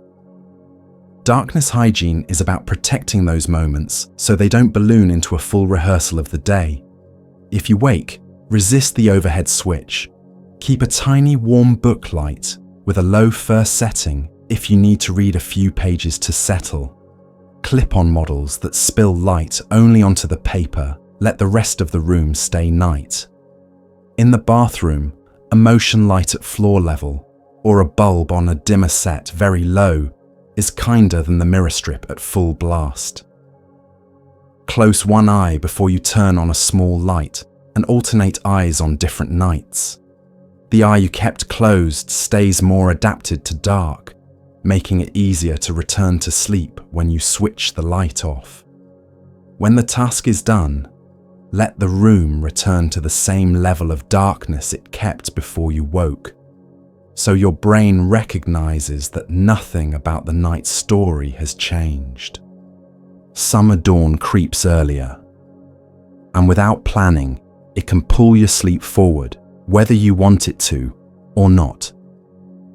North or east-facing windows benefit from a second, closer to the glass blackout layer that stops the first glow. Temporary renter-friendly options exist. Static cling blackout film, removable shades, even fabric panels secured with small adhesive tabs that come off without a trace. Hotels use wraparound tracks because they work. You can imitate the effect with a curved rod or a simple second rod, place close to the wall so side leaks shrink. In winter, when night is long and you may want a gentler morning, you can let a small slice of light return on purpose by leaving a narrow gap at the side of the curtain you don't face. The faint glow can act like a cue for your last sleep cycle without flooding the room. If you live where streets never darken, treat glass like a light source to be aimed. Sheer curtains plus blackout drapes let you sculpt the view. Sheers for daytime privacy without gloom, blackout for night. A roller shade mounted inside the frame with side channels blocks the light ladder along the edges that even heavy fabric can miss. If reflections off neighboring buildings bounce light into your room, a matte window film not only increases privacy, but also softens the scatter that makes midnight read as foggy noon. If mirrors reflect a window into your line of sight from bed, move them or tilt them downward so they don't double the brightness in your field of view. Children absorb light cues easily. A bedtime that begins with dimming the house 10 to 15 minutes before the wind down routine can reduce negotiations that usually happen under bright bulbs. A single bedtime lamp at child height becomes the nightlight, and switching off brighter overheads teaches the body that playtime is over without saying a word. For infants and night feedings, a micro brightness routine helps everyone. One tiny lamp with a shade that directs light downward and away, the rest of the room a calm shadow. Keep diapers, wipes, water, and burp cloths in the same place every time so the sequence is short and predictable, and end with the room exactly as dim as it was when you entered. The goal is function without flipping the internal switch marked day. Shift workers and daytime sleepers can build a portable night. Blackout curtains plus an eye mask become the foundation. Add door seals and a towel under the door, and your midday bedroom begins to act like midnight. A white noise machine masks the occasional noise that darkness throws into relief, but visually keep the cave uninterrupted. Even a phone's notification flash can undo a careful hour. Set your household to a quiet light etiquette during your night hours. Hallway lights off, kitchen lights on a dim setting, and return the favor by lifting the brightness during your day so the home has a readable rhythm, even if it is the inverse of the outside world. When you wake, step into bright light as soon as possible so your inner clock knows your daytime has begun, then protect the darkness when you return for sleep. Travel requires a small, well-chosen kit. An eye mask and a few large binder clips turn hotel curtains into a sealed wall. Many curtains gap in the middle or along the sides, and clips solve what your hands cannot hold while you sleep. A bit of soft cloth or a spare hand towel under the door blocks the hallway glow. A sticky note over an alarm clock light makes it tolerable without leaving residue. Unplugging the clock entirely works if you don't rely on it for waking. If the room's thermostat glows like a tiny billboard, a drape of a scarf across it tames the light while leaving the air free to circulate. Ask for a room away from the elevator and ice machine, not only for sound, but also because those areas tend to be brighter at night. On planes, the same pattern applies: mask for eyes, hood or scarf for peripheral darkness, and the screen brightness turned down so your face isn't lit like a lantern. Darkness hygiene is helped by habits that make light predictable long before bedtime. Each evening, choose a single action that means the lights go down from now on. It could be turning on one specific lamp and turning off the overheads, lighting that same lamp while you make a cup of tea, or tapping a dimmer to a favorite low setting. Teach your body this choreography nightly, and it will begin to anticipate the next steps. Slower voice, quieter movement, softer thoughts. You do not need to stage a dramatic descent. A handful of gentle cues repeated in order become more powerful than a single big change made at random times. A note about color and decor. Shiny surfaces, glossy furniture, metallic frames, glass-topped tables bounce light into places you might not expect. In a bedroom, choose matte finishes where you can, or position shiny objects out of the sightline from your pillow. Lighter walls can still be night-friendly if the light sources at night are few, shaded, and low. A dark wall is not required if you control the number and placement of lamps. Rugs soften both sound and light, absorbing the stray glint from a hallway into a quieter pool. Bed canopies or simple overhead drapes, if they suit your space and safety needs, can create a micro cave over the pillow, where your eyes meet a gentle canopy rather than a reflective ceiling. Physiology favors a cooler, darker room for deeper sleep. While temperature is its own chapter, darkness makes coolness feel cozy rather than stark. Breathable bedding, a slightly lowered thermostat, and a fan that moves air without becoming a bright object. Point it away from you, or choose one with a very dim indicator. Help your core temperature drift down while your eyes stay spared from light. If a fan's control lights are bright, a tiny square of frosted tape mutes them. If not, angle the base behind a bedside table so only the airflow reaches you. Some people feel uneasy in complete darkness. That fear is worthy of respect, not argument. Darkness hygiene can still work with a whisper of light as long as it is thoughtfully placed. Keep the glow low, warm and indirect. Underbed light set to its faintest level. A small lighthouse of a lamp aimed at the floor from the far side of the room. A salt lamp dimmed to just above zero. or a nightlight tucked behind a plant that breaks the beam. With time, many find they can dial that glow down notch by notch as their nervous system learns that the room is safe and predictable. If migraines or light sensitivity visit you, the same design principles reduce triggers. Avoid points of glare. Bulbs should hide behind shades, and reflective surfaces should be limited in your evening routes. Choose lamps with diffusers that spread light gently, and keep light sources out of your direct visual axis when you're lying down. If you need to stir at night, pre-position tinted glasses or a billed cap. Even a cap can block an overhead glare without increasing total room brightness. The less your pupils spasm between dark and bright, the calmer your system remains. Darkness hygiene is not about perfection, but about clarity. The body does not demand a cave carved from stone. It asks for a consistent, legible night environment. Start with the easiest wins. Turn off what you don't need. Lower what you keep. Block the obvious leaks. Aim remaining light at the ground and keep glows small and far. Then iterate. Move a lamp. Add a liner. Nudge the bed. Replace a shiny frame.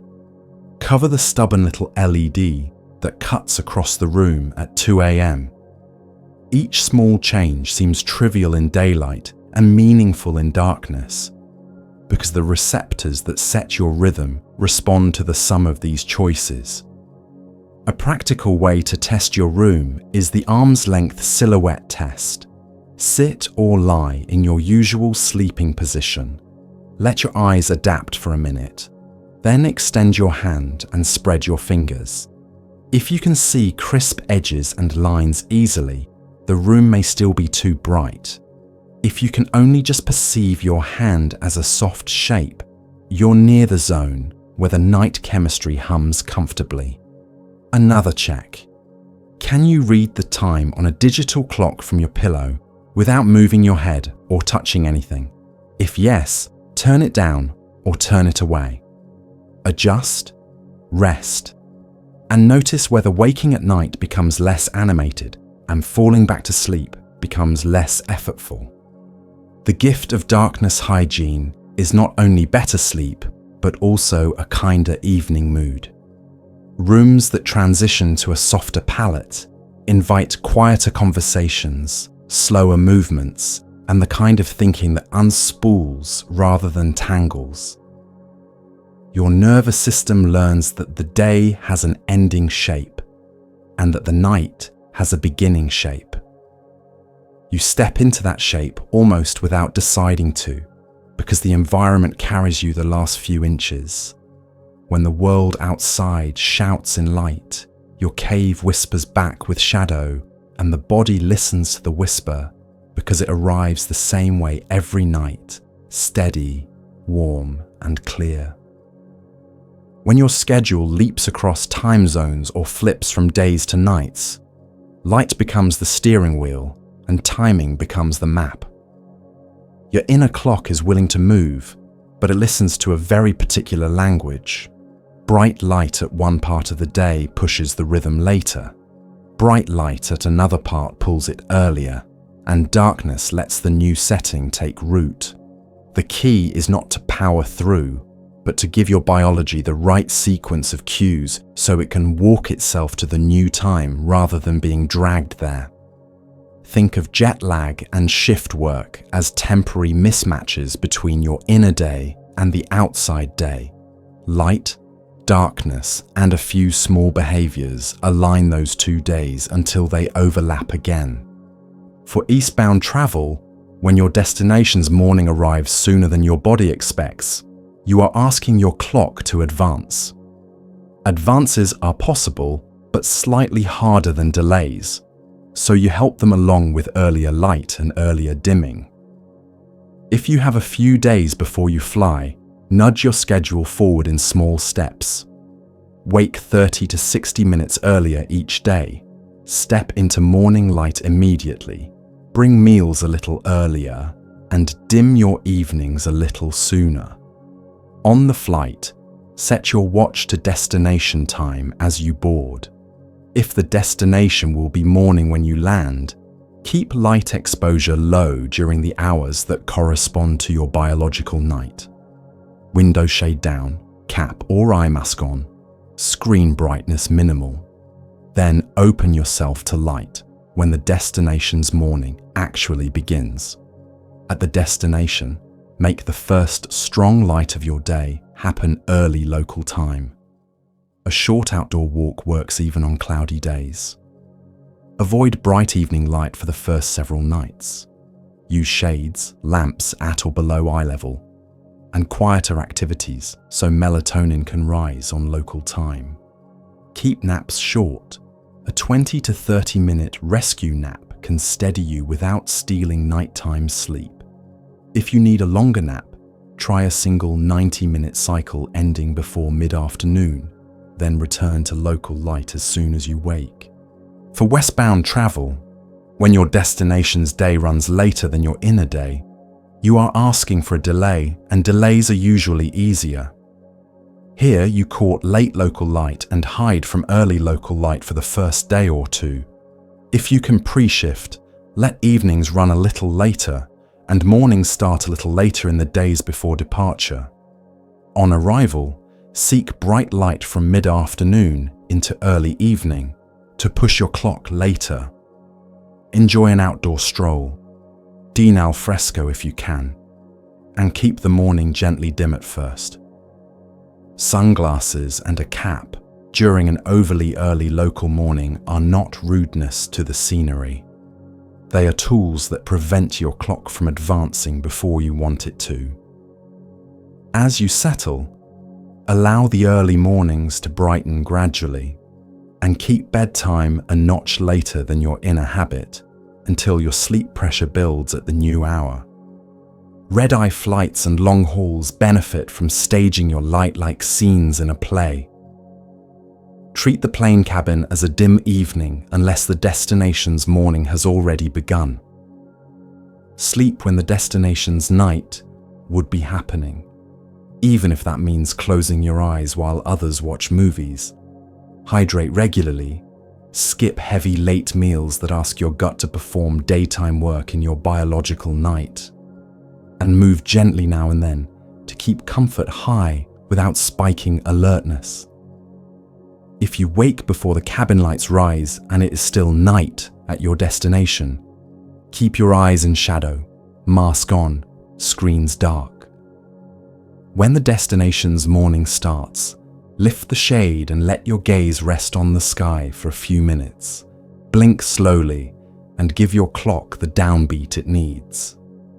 If the trip is brief, 2 or 3 days, consider not fully shifting. Keep a home time island. Eat, seek light, and sleep on a schedule that resembles your origin as much as the itinerary allows. This approach reduces the amount of shifting you have to undo when you return. If performance matters at a particular local hour, an early presentation, a late game, aim your light for that requirement rather than the entire time zone. You can even split the difference on multi-stop trips. Partial shifts on each leg often feel kinder than a single large jump. Caffeine and melatonin are tools, not masters. Caffeine keeps you alert by masking sleep pressure. Use it as a bridge during your new daytime, but taper it 6 to 8 hours before your intended sleep, so it does not erode the night you are trying to build. Melatonin is a timing signal, not a sedative. If you choose to use it, small amounts taken at the new desired evening, often in the range many people consider low, can help nudge the clock, and timing matters more than quantity. Because melatonin is a hormone and can interact with conditions and medications, treat it respectfully and check with a clinician if you have medical questions or take regular prescriptions. Whether you use it or not, remember that consistent light and darkness usually do the heaviest lifting. Meals and movement talk to your clocks too. Eat breakfast on the destination's morning, even if it's modest. This feeds the daytime signal. Keep late, heavy dinners to a minimum for the first nights as you advance eastward and lean on earlier, lighter meals. Move your body in daylight. A short walk or light exercise session in the morning for eastward travel strengthens the advance. A late afternoon session for westward travel reinforces the delay. Avoid intense late-night workouts in the new time zone. They push temperature and alertness upward when you want them to slope down. Sleep comes in arcs. If you wake in the early hours at your destination, avoid bright overheads and keep any light sources low and warm. Read a few calm pages by a tiny booklight if you need to. Protect the darkness so your chemistry remains oriented to still night. If you cannot sleep, a quiet 20 to 30-minute rest with eyes closed still helps the brain. Then return to darkness and give it another chance. At the first hint of the destination's morning, step into daylight, even on a balcony or by a window, and breathe slowly to let the clock taste the new day. Shift work is jet lag without the airplane. Your outer schedule is out of phase with the sun. Here, strong contrast and repeatable anchors matter most. There are 3 common strategies. 1 is the full switch.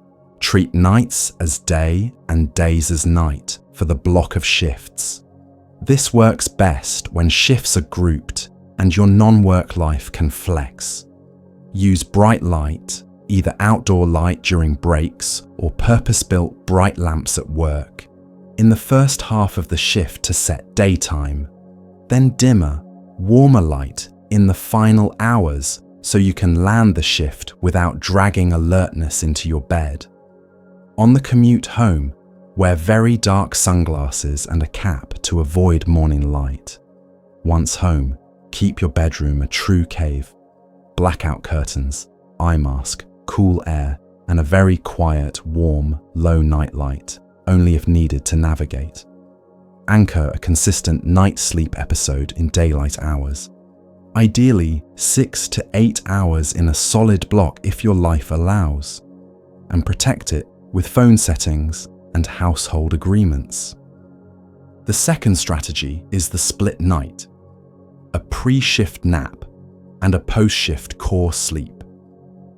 Before the first night, nap 90 minutes in the late afternoon or early evening to stock some sleep pressure. Work the shift with strategic light and caffeine early, then taper both. After the shift, sleep a core block of 4 to 5 hours in darkness. Wake for a few hours to meet life's needs under gentle indoor light, then add a short second nap in the late afternoon. This pattern is often friendlier to family schedules and can keep total sleep time healthier across a run of nights. The third is the anchor sleep approach for rotating schedules. Identify a protected chunk, say 4 to 5 hours, that you keep at the same clock time across shifts, then tack on variable sleep before or after depending on the shift. The anchored block helps your clock keep at least one reliable foothold, making transitions less brutal. Forward rotating schedules, day to evening to night, are easier on biology than backward rotations. So if you have influence over rosters, lobby for forward rotations and several days at each stage rather than rapid flips.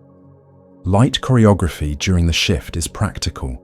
Keep the work area bright in the first half of a night shift.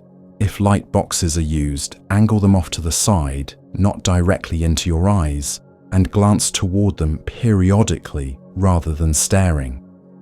Around 2 to 3 hours before the end of the shift, lower brightness so the body can start descending. Avoid the cafeteria's bright, harsh lighting right before you leave. This small step prevents an unwanted sunrise at precisely the wrong time. Protect the commute home with sunglasses, and once inside, keep the path to the bedroom dim and predictable. A small, low-watt bulb in the bathroom beats the mirror bank every time. Caffeine for shift work is most helpful early. A steady, modest dose at the beginning of the shift beats a large jolt at the end. Stop with enough runway before your intended bed so your nervous system can idle down. If your workplace permits, a brief 15 to 20-minute nap break in the middle of the night shift can lift alertness without creating grogginess if you pair it with a small amount of caffeine just before the nap. The coffee nap. The caffeine begins to work as you wake, and the short nap clears adenosine just enough to let it do its job. Household ecology matters for shift workers. Make light and sound etiquette a team sport. Hallway lights off during your night, kitchen bulbs on dimmers, curtains drawn in shared spaces, and a signal, like a door sign or a specific lamp, that tells others you are in your sleep episode. Use a consistent good morning ritual when you wake, regardless of the clock. Open the same curtains, step into the same patch of bright light, sip the same first drink. So your inner day begins clearly, even if the outside day is doing something else. Rotating from nights back to days calls for an exit ramp, not a cliff. After the last night shift, sleep a shorter episode, perhaps 3 to 4 hours, then wake and seek a generous dose of daylight in the late morning or early afternoon. Stay awake until an earlier local bedtime and dim the evening deeply. This one bridge day helps you avoid a full night awake and reduces the feeling of losing an entire day to sleep. On the next morning, anchor with light again and resume daytime meals to reinforce the switch. Throughout all of these scenarios, remember that your clock learns patterns, not perfection. You are not required to perform exact rituals at exact minutes.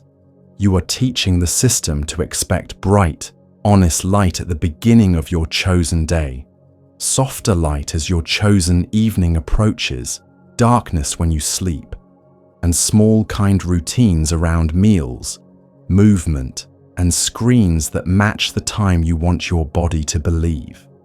When you give it that sequence, day after day or shift after shift, the jet lag eases sooner, the night shift feels less like a fight, and the gap between how the world is timed and how you are timed grows smaller until it sits quietly in the background where it belongs.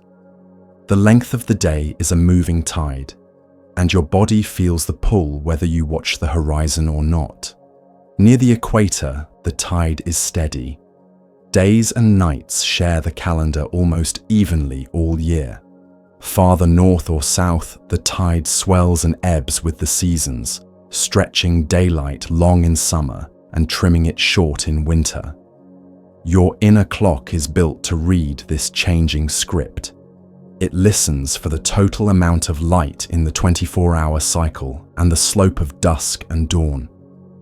Then it adjusts the timing and strength of your rhythms, alertness, temperature, appetite, mood, to match. When the outdoor story is clear, the adjustment feels natural.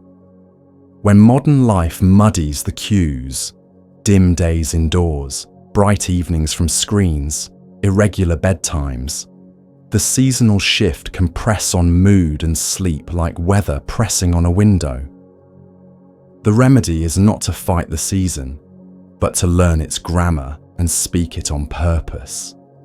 Winter shrinks the bright hours and softens their intensity, especially at higher latitudes where the sun skims low and daylight arrives late and leaves early. Your clock hears less day and more night, and often responds by lengthening the evening chemistry. Melatonin rises earlier, energy leans inward, and sleepiness can appear sooner and linger longer in the morning. This is not laziness. It is biology reading the sky. To keep your days feeling like days, you can amplify the thin winter light.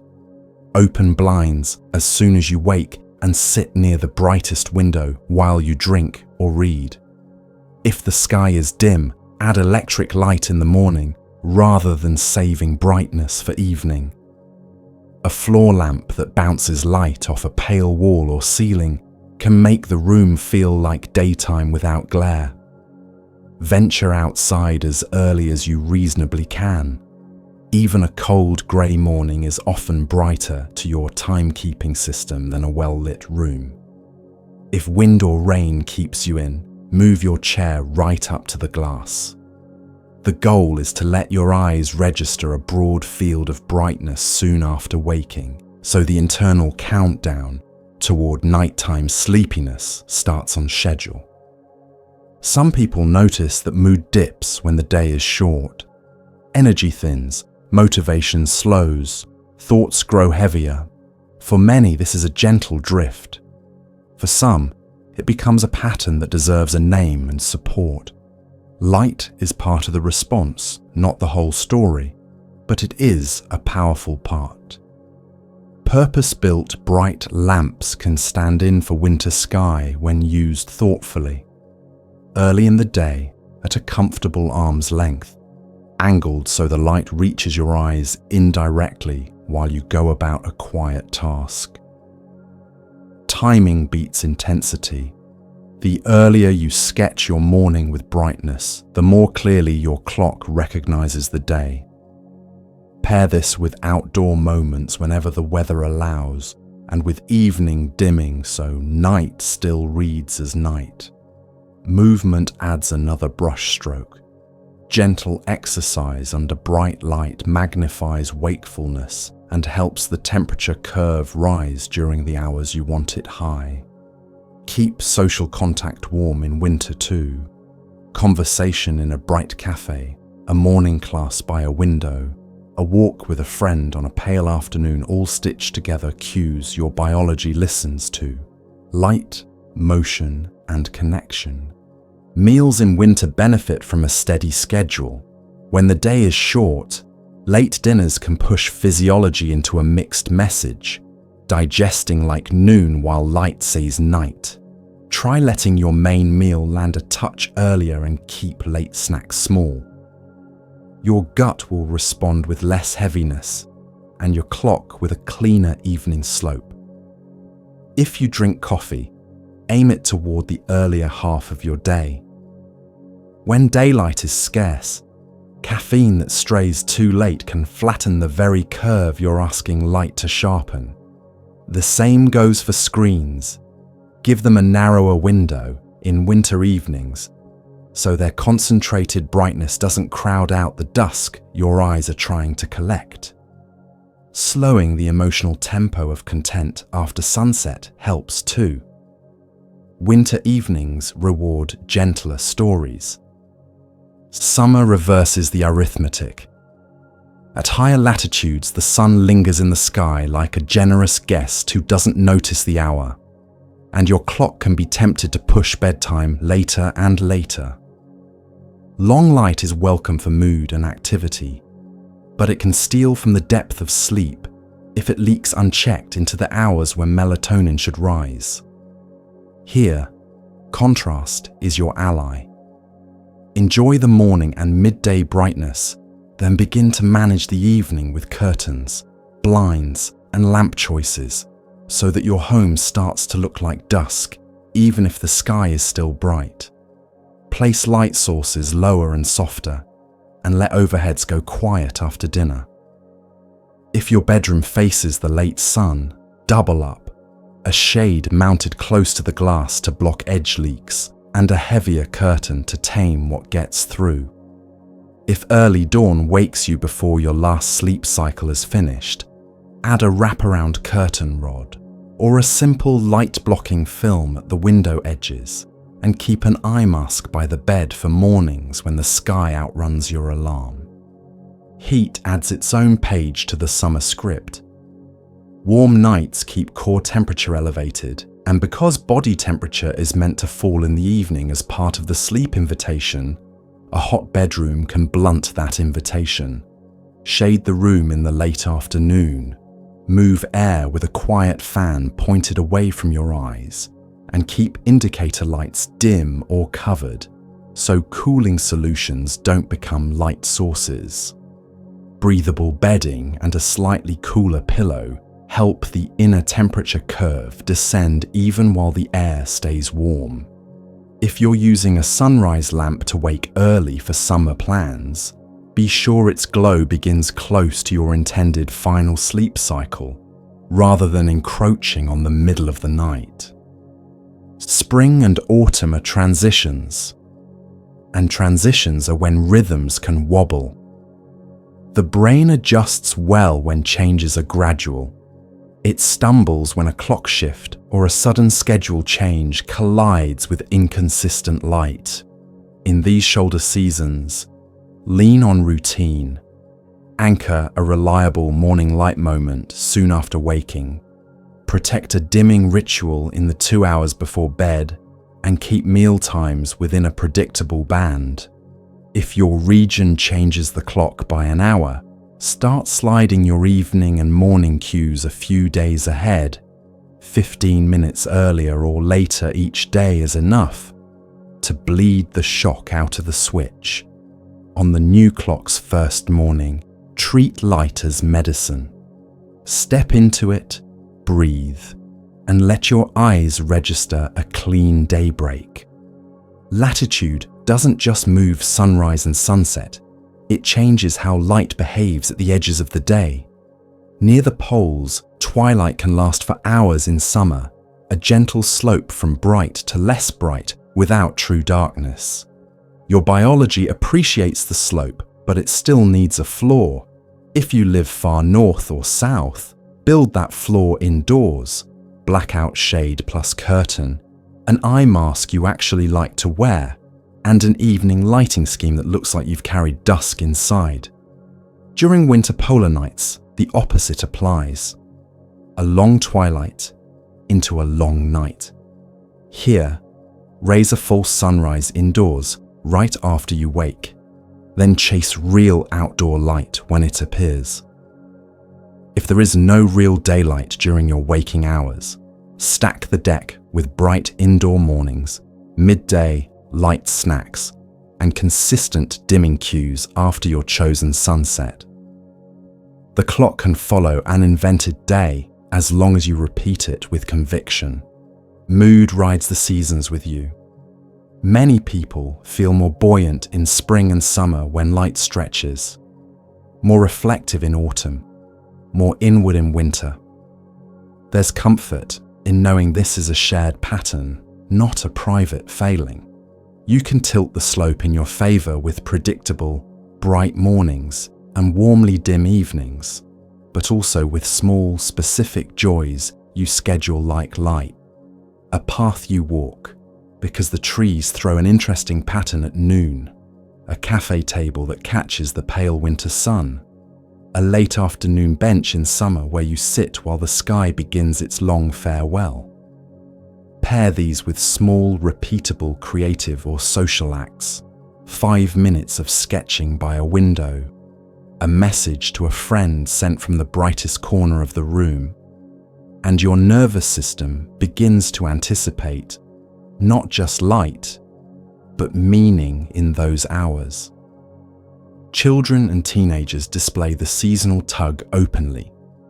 In winter, bright breakfast by the window and a brisk step outside on the way to school can sharpen mornings without strain. In summer, evening dimming in common areas helps curfew happen without debates that bright rooms seem to encourage.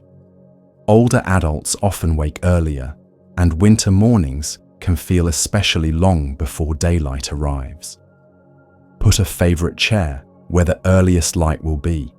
Add a lamp behind the shoulder to turn the space into a personal sunrise, and let a simple ritual live there. A journal, a quiet radio voice, a warm drink. The consistency matters as much as the photons. Indoor environments can be tuned to echo the season without surrendering sleep. In winter, lift brightness by day with multiple light sources that bounce off walls and ceilings to create an even field rather than a few harsh points. Keep evenings cozy by letting lamps do the work instead of overheads. In summer, prevent evening rooms from becoming second daylight by default. Use shades, choose lower lumen bulbs for night lamps, and arrange furniture so you don't stare straight into bright windows at 10 p.m. If your building's common areas glow late, a simple door sweep and thicker curtain make your personal night sovereign again. Travel that crosses latitudes adds an extra twist. Moving from a low-latitude winter to a high-latitude summer can feel like someone changed the script mid-scene. Don't expect your body to snap into the new light profile overnight. On arrival, grab the local morning and noon light generously and use strong evening dimming for the first several days so bedtime doesn't float away. Move the opposite direction, from long summer evenings to a short winter day, and the temptation is to keep indoor lights blazing late to defend against the gloom. Resist that single extended brightness, and instead stack light earlier. A bright breakfast, a well-lit workspace through midday, a stroll in whatever daylight there is, then a calm descent into evening. Your clock cares more about when brightness occurs than about your opinion of the weather. If seasonal mood changes swell beyond a gentle slope, if heaviness or anxiety becomes your winter default, if mornings refuse to start, if sleep frays despite your best environmental tuning, your plan should include other supports alongside light, movement you can keep even on the darkest days, conversation with someone trained to help, and a clinician's guidance if you consider supplements or medications. Light remains part of the foundation, not a solitary cure.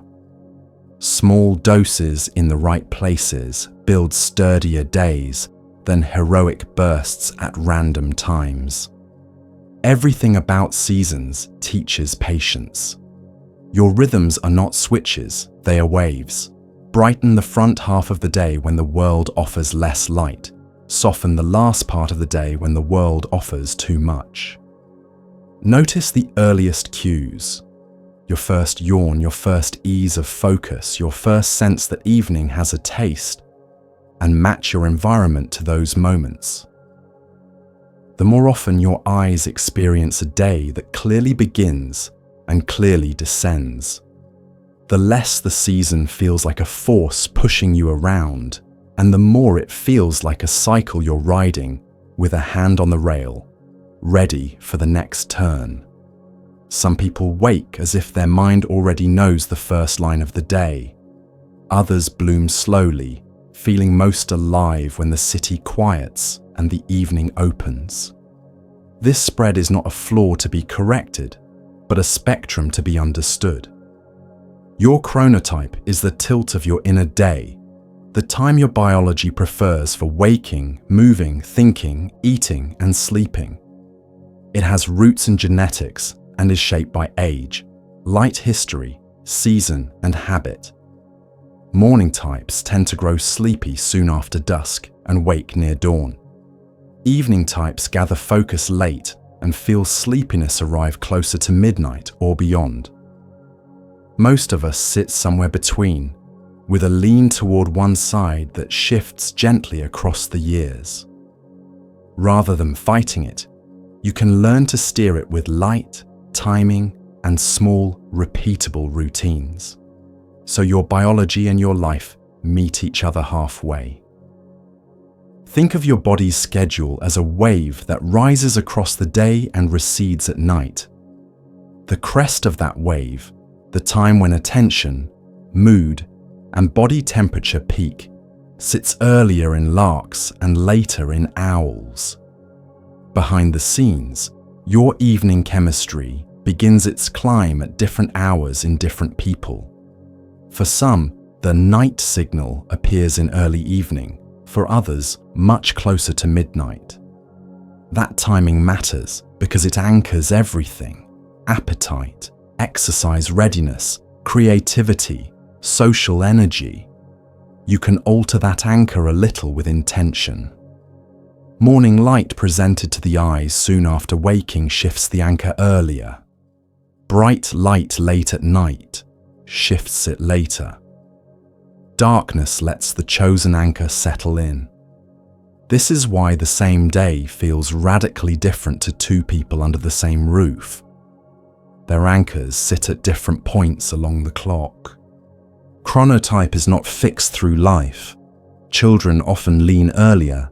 Many teenagers and young adults tilt later, sometimes dramatically, as if the night itself is more inviting. By the late 20s and 30s, many drift toward the center, and in older adulthood, the preference often creeps earlier again. Hormones, school times, work demands, and the season's length of day all nudge the needle. You cannot will yourself into a different chronotype overnight, but you can smooth the mismatch between your preferred time and your required time by adjusting what your clock listens to most: light, meals, movement, and the emotional tempo of your evening. If you lean late and need to operate earlier, treat the morning as medicine and the evening as a gentle slope. Wake at a consistent time every day, even on weekends. Step into bright, honest daylight as your first task. Move your body soon after waking to lift body temperature and attention. And eat a simple, predictable breakfast so your gut hears the day cue. In the evening, lower lights 2 hours before your intended bedtime. Choose calmer media and increase the distance from screens. Keep naps brief and earlier in the day if you need them.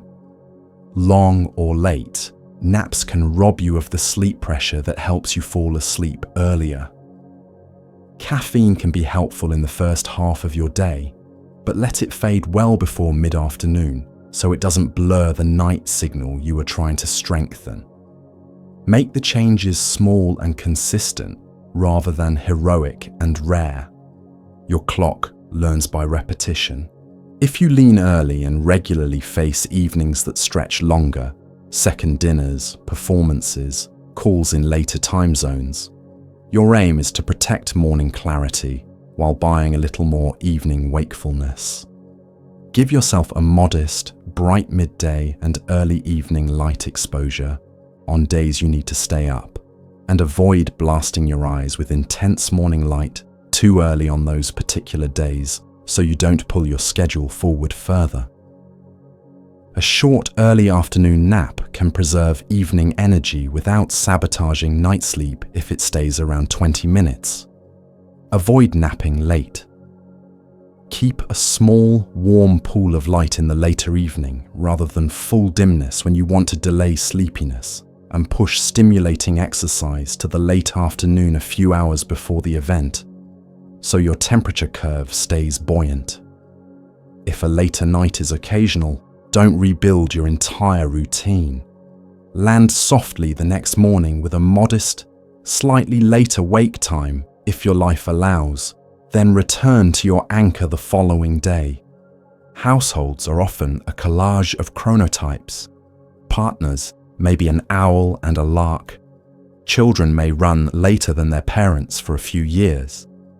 Roommates may live on opposite ends of the wave. Instead of forcing one another into the same hour, design the home so both types can coexist. Create a bright day zone where early risers can start without waking the house, and a soft evening corner where late types can wind down without glare. Agree on a dimming time for common areas, even if one person stays up later in a pocket of gentle light. Share a ritual that bridges the gap. A short walk together at dusk. A cup of tea in the same lamp glow. 10 minutes of quiet reading. so the household's rhythm stays connected, even as individual sleep times differ. Workplaces and schools often favour early schedules, which can grind against evening biology. If flexibility exists, match tasks to internal time.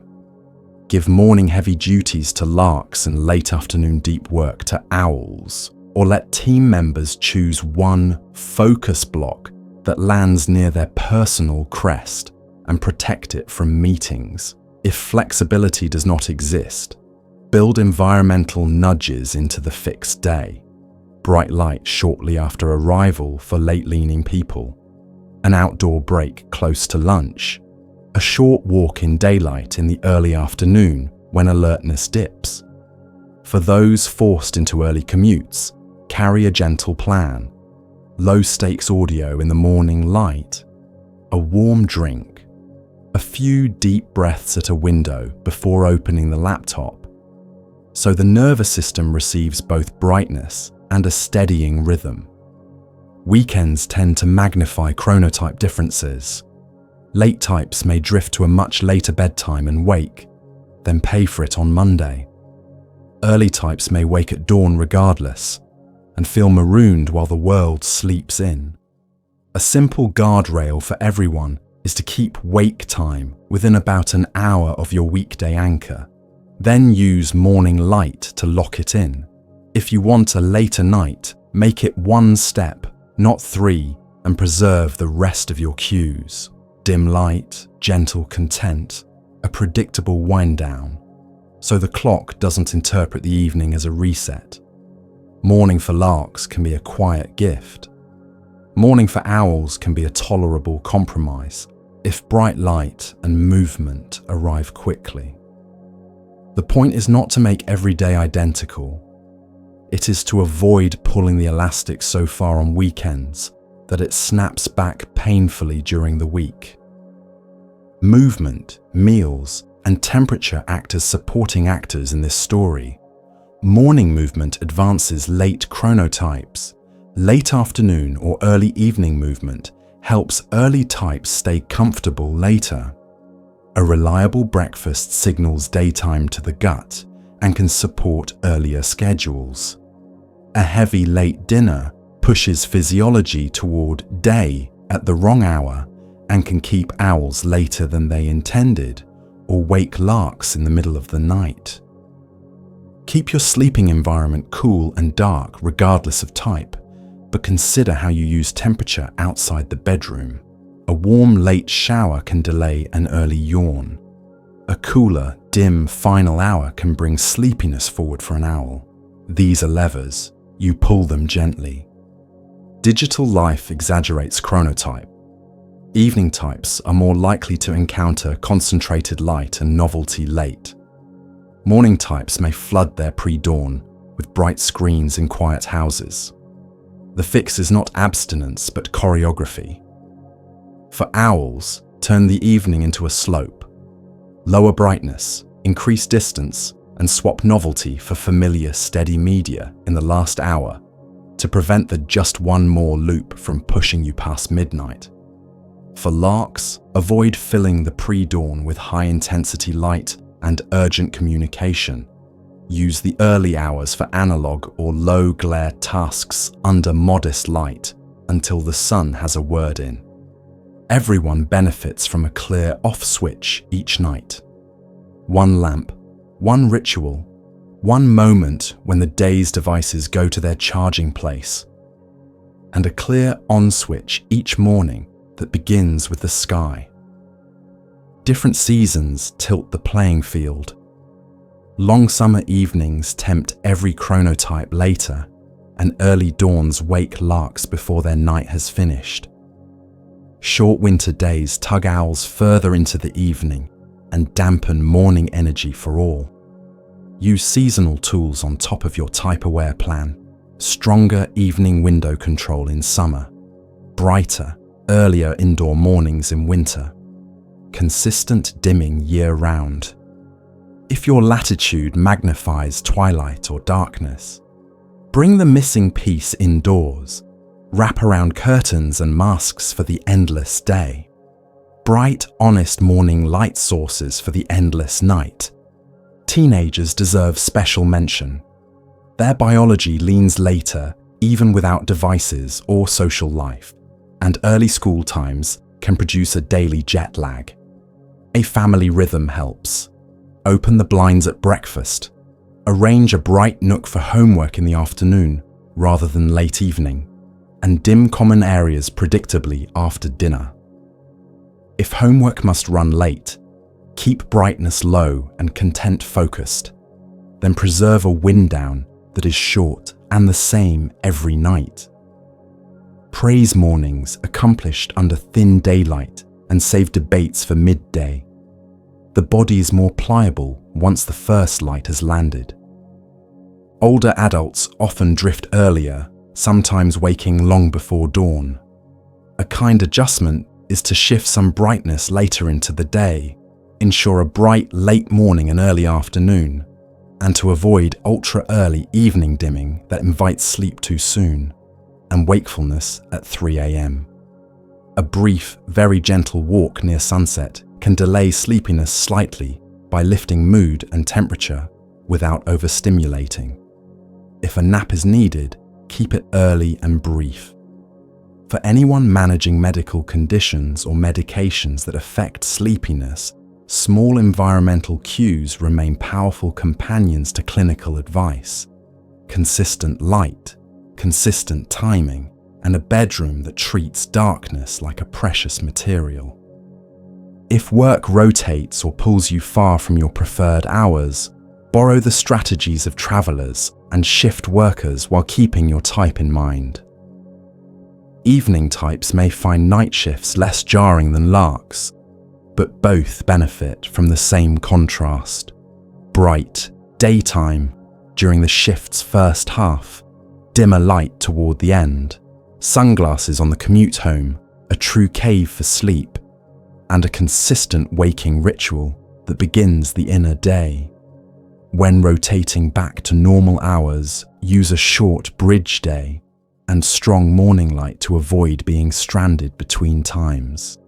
Remember that your chronotype describes tendency, not destiny. You can live a healthy life off your preference with enough clarity in your cues. The most useful idea is to create anchors you can keep regardless of where you sit on the spectrum. Choose a steady wake time that fits your life most days. Meet it with light and a small movement. Protect a dim, gentle last hour most nights. And keep meals within a predictable band. Around those anchors, place your personal flourishes. Earlier, deep work if you're a lark. Later, creative play if you're an owl. A late afternoon stroll for early types. A morning outing for late types.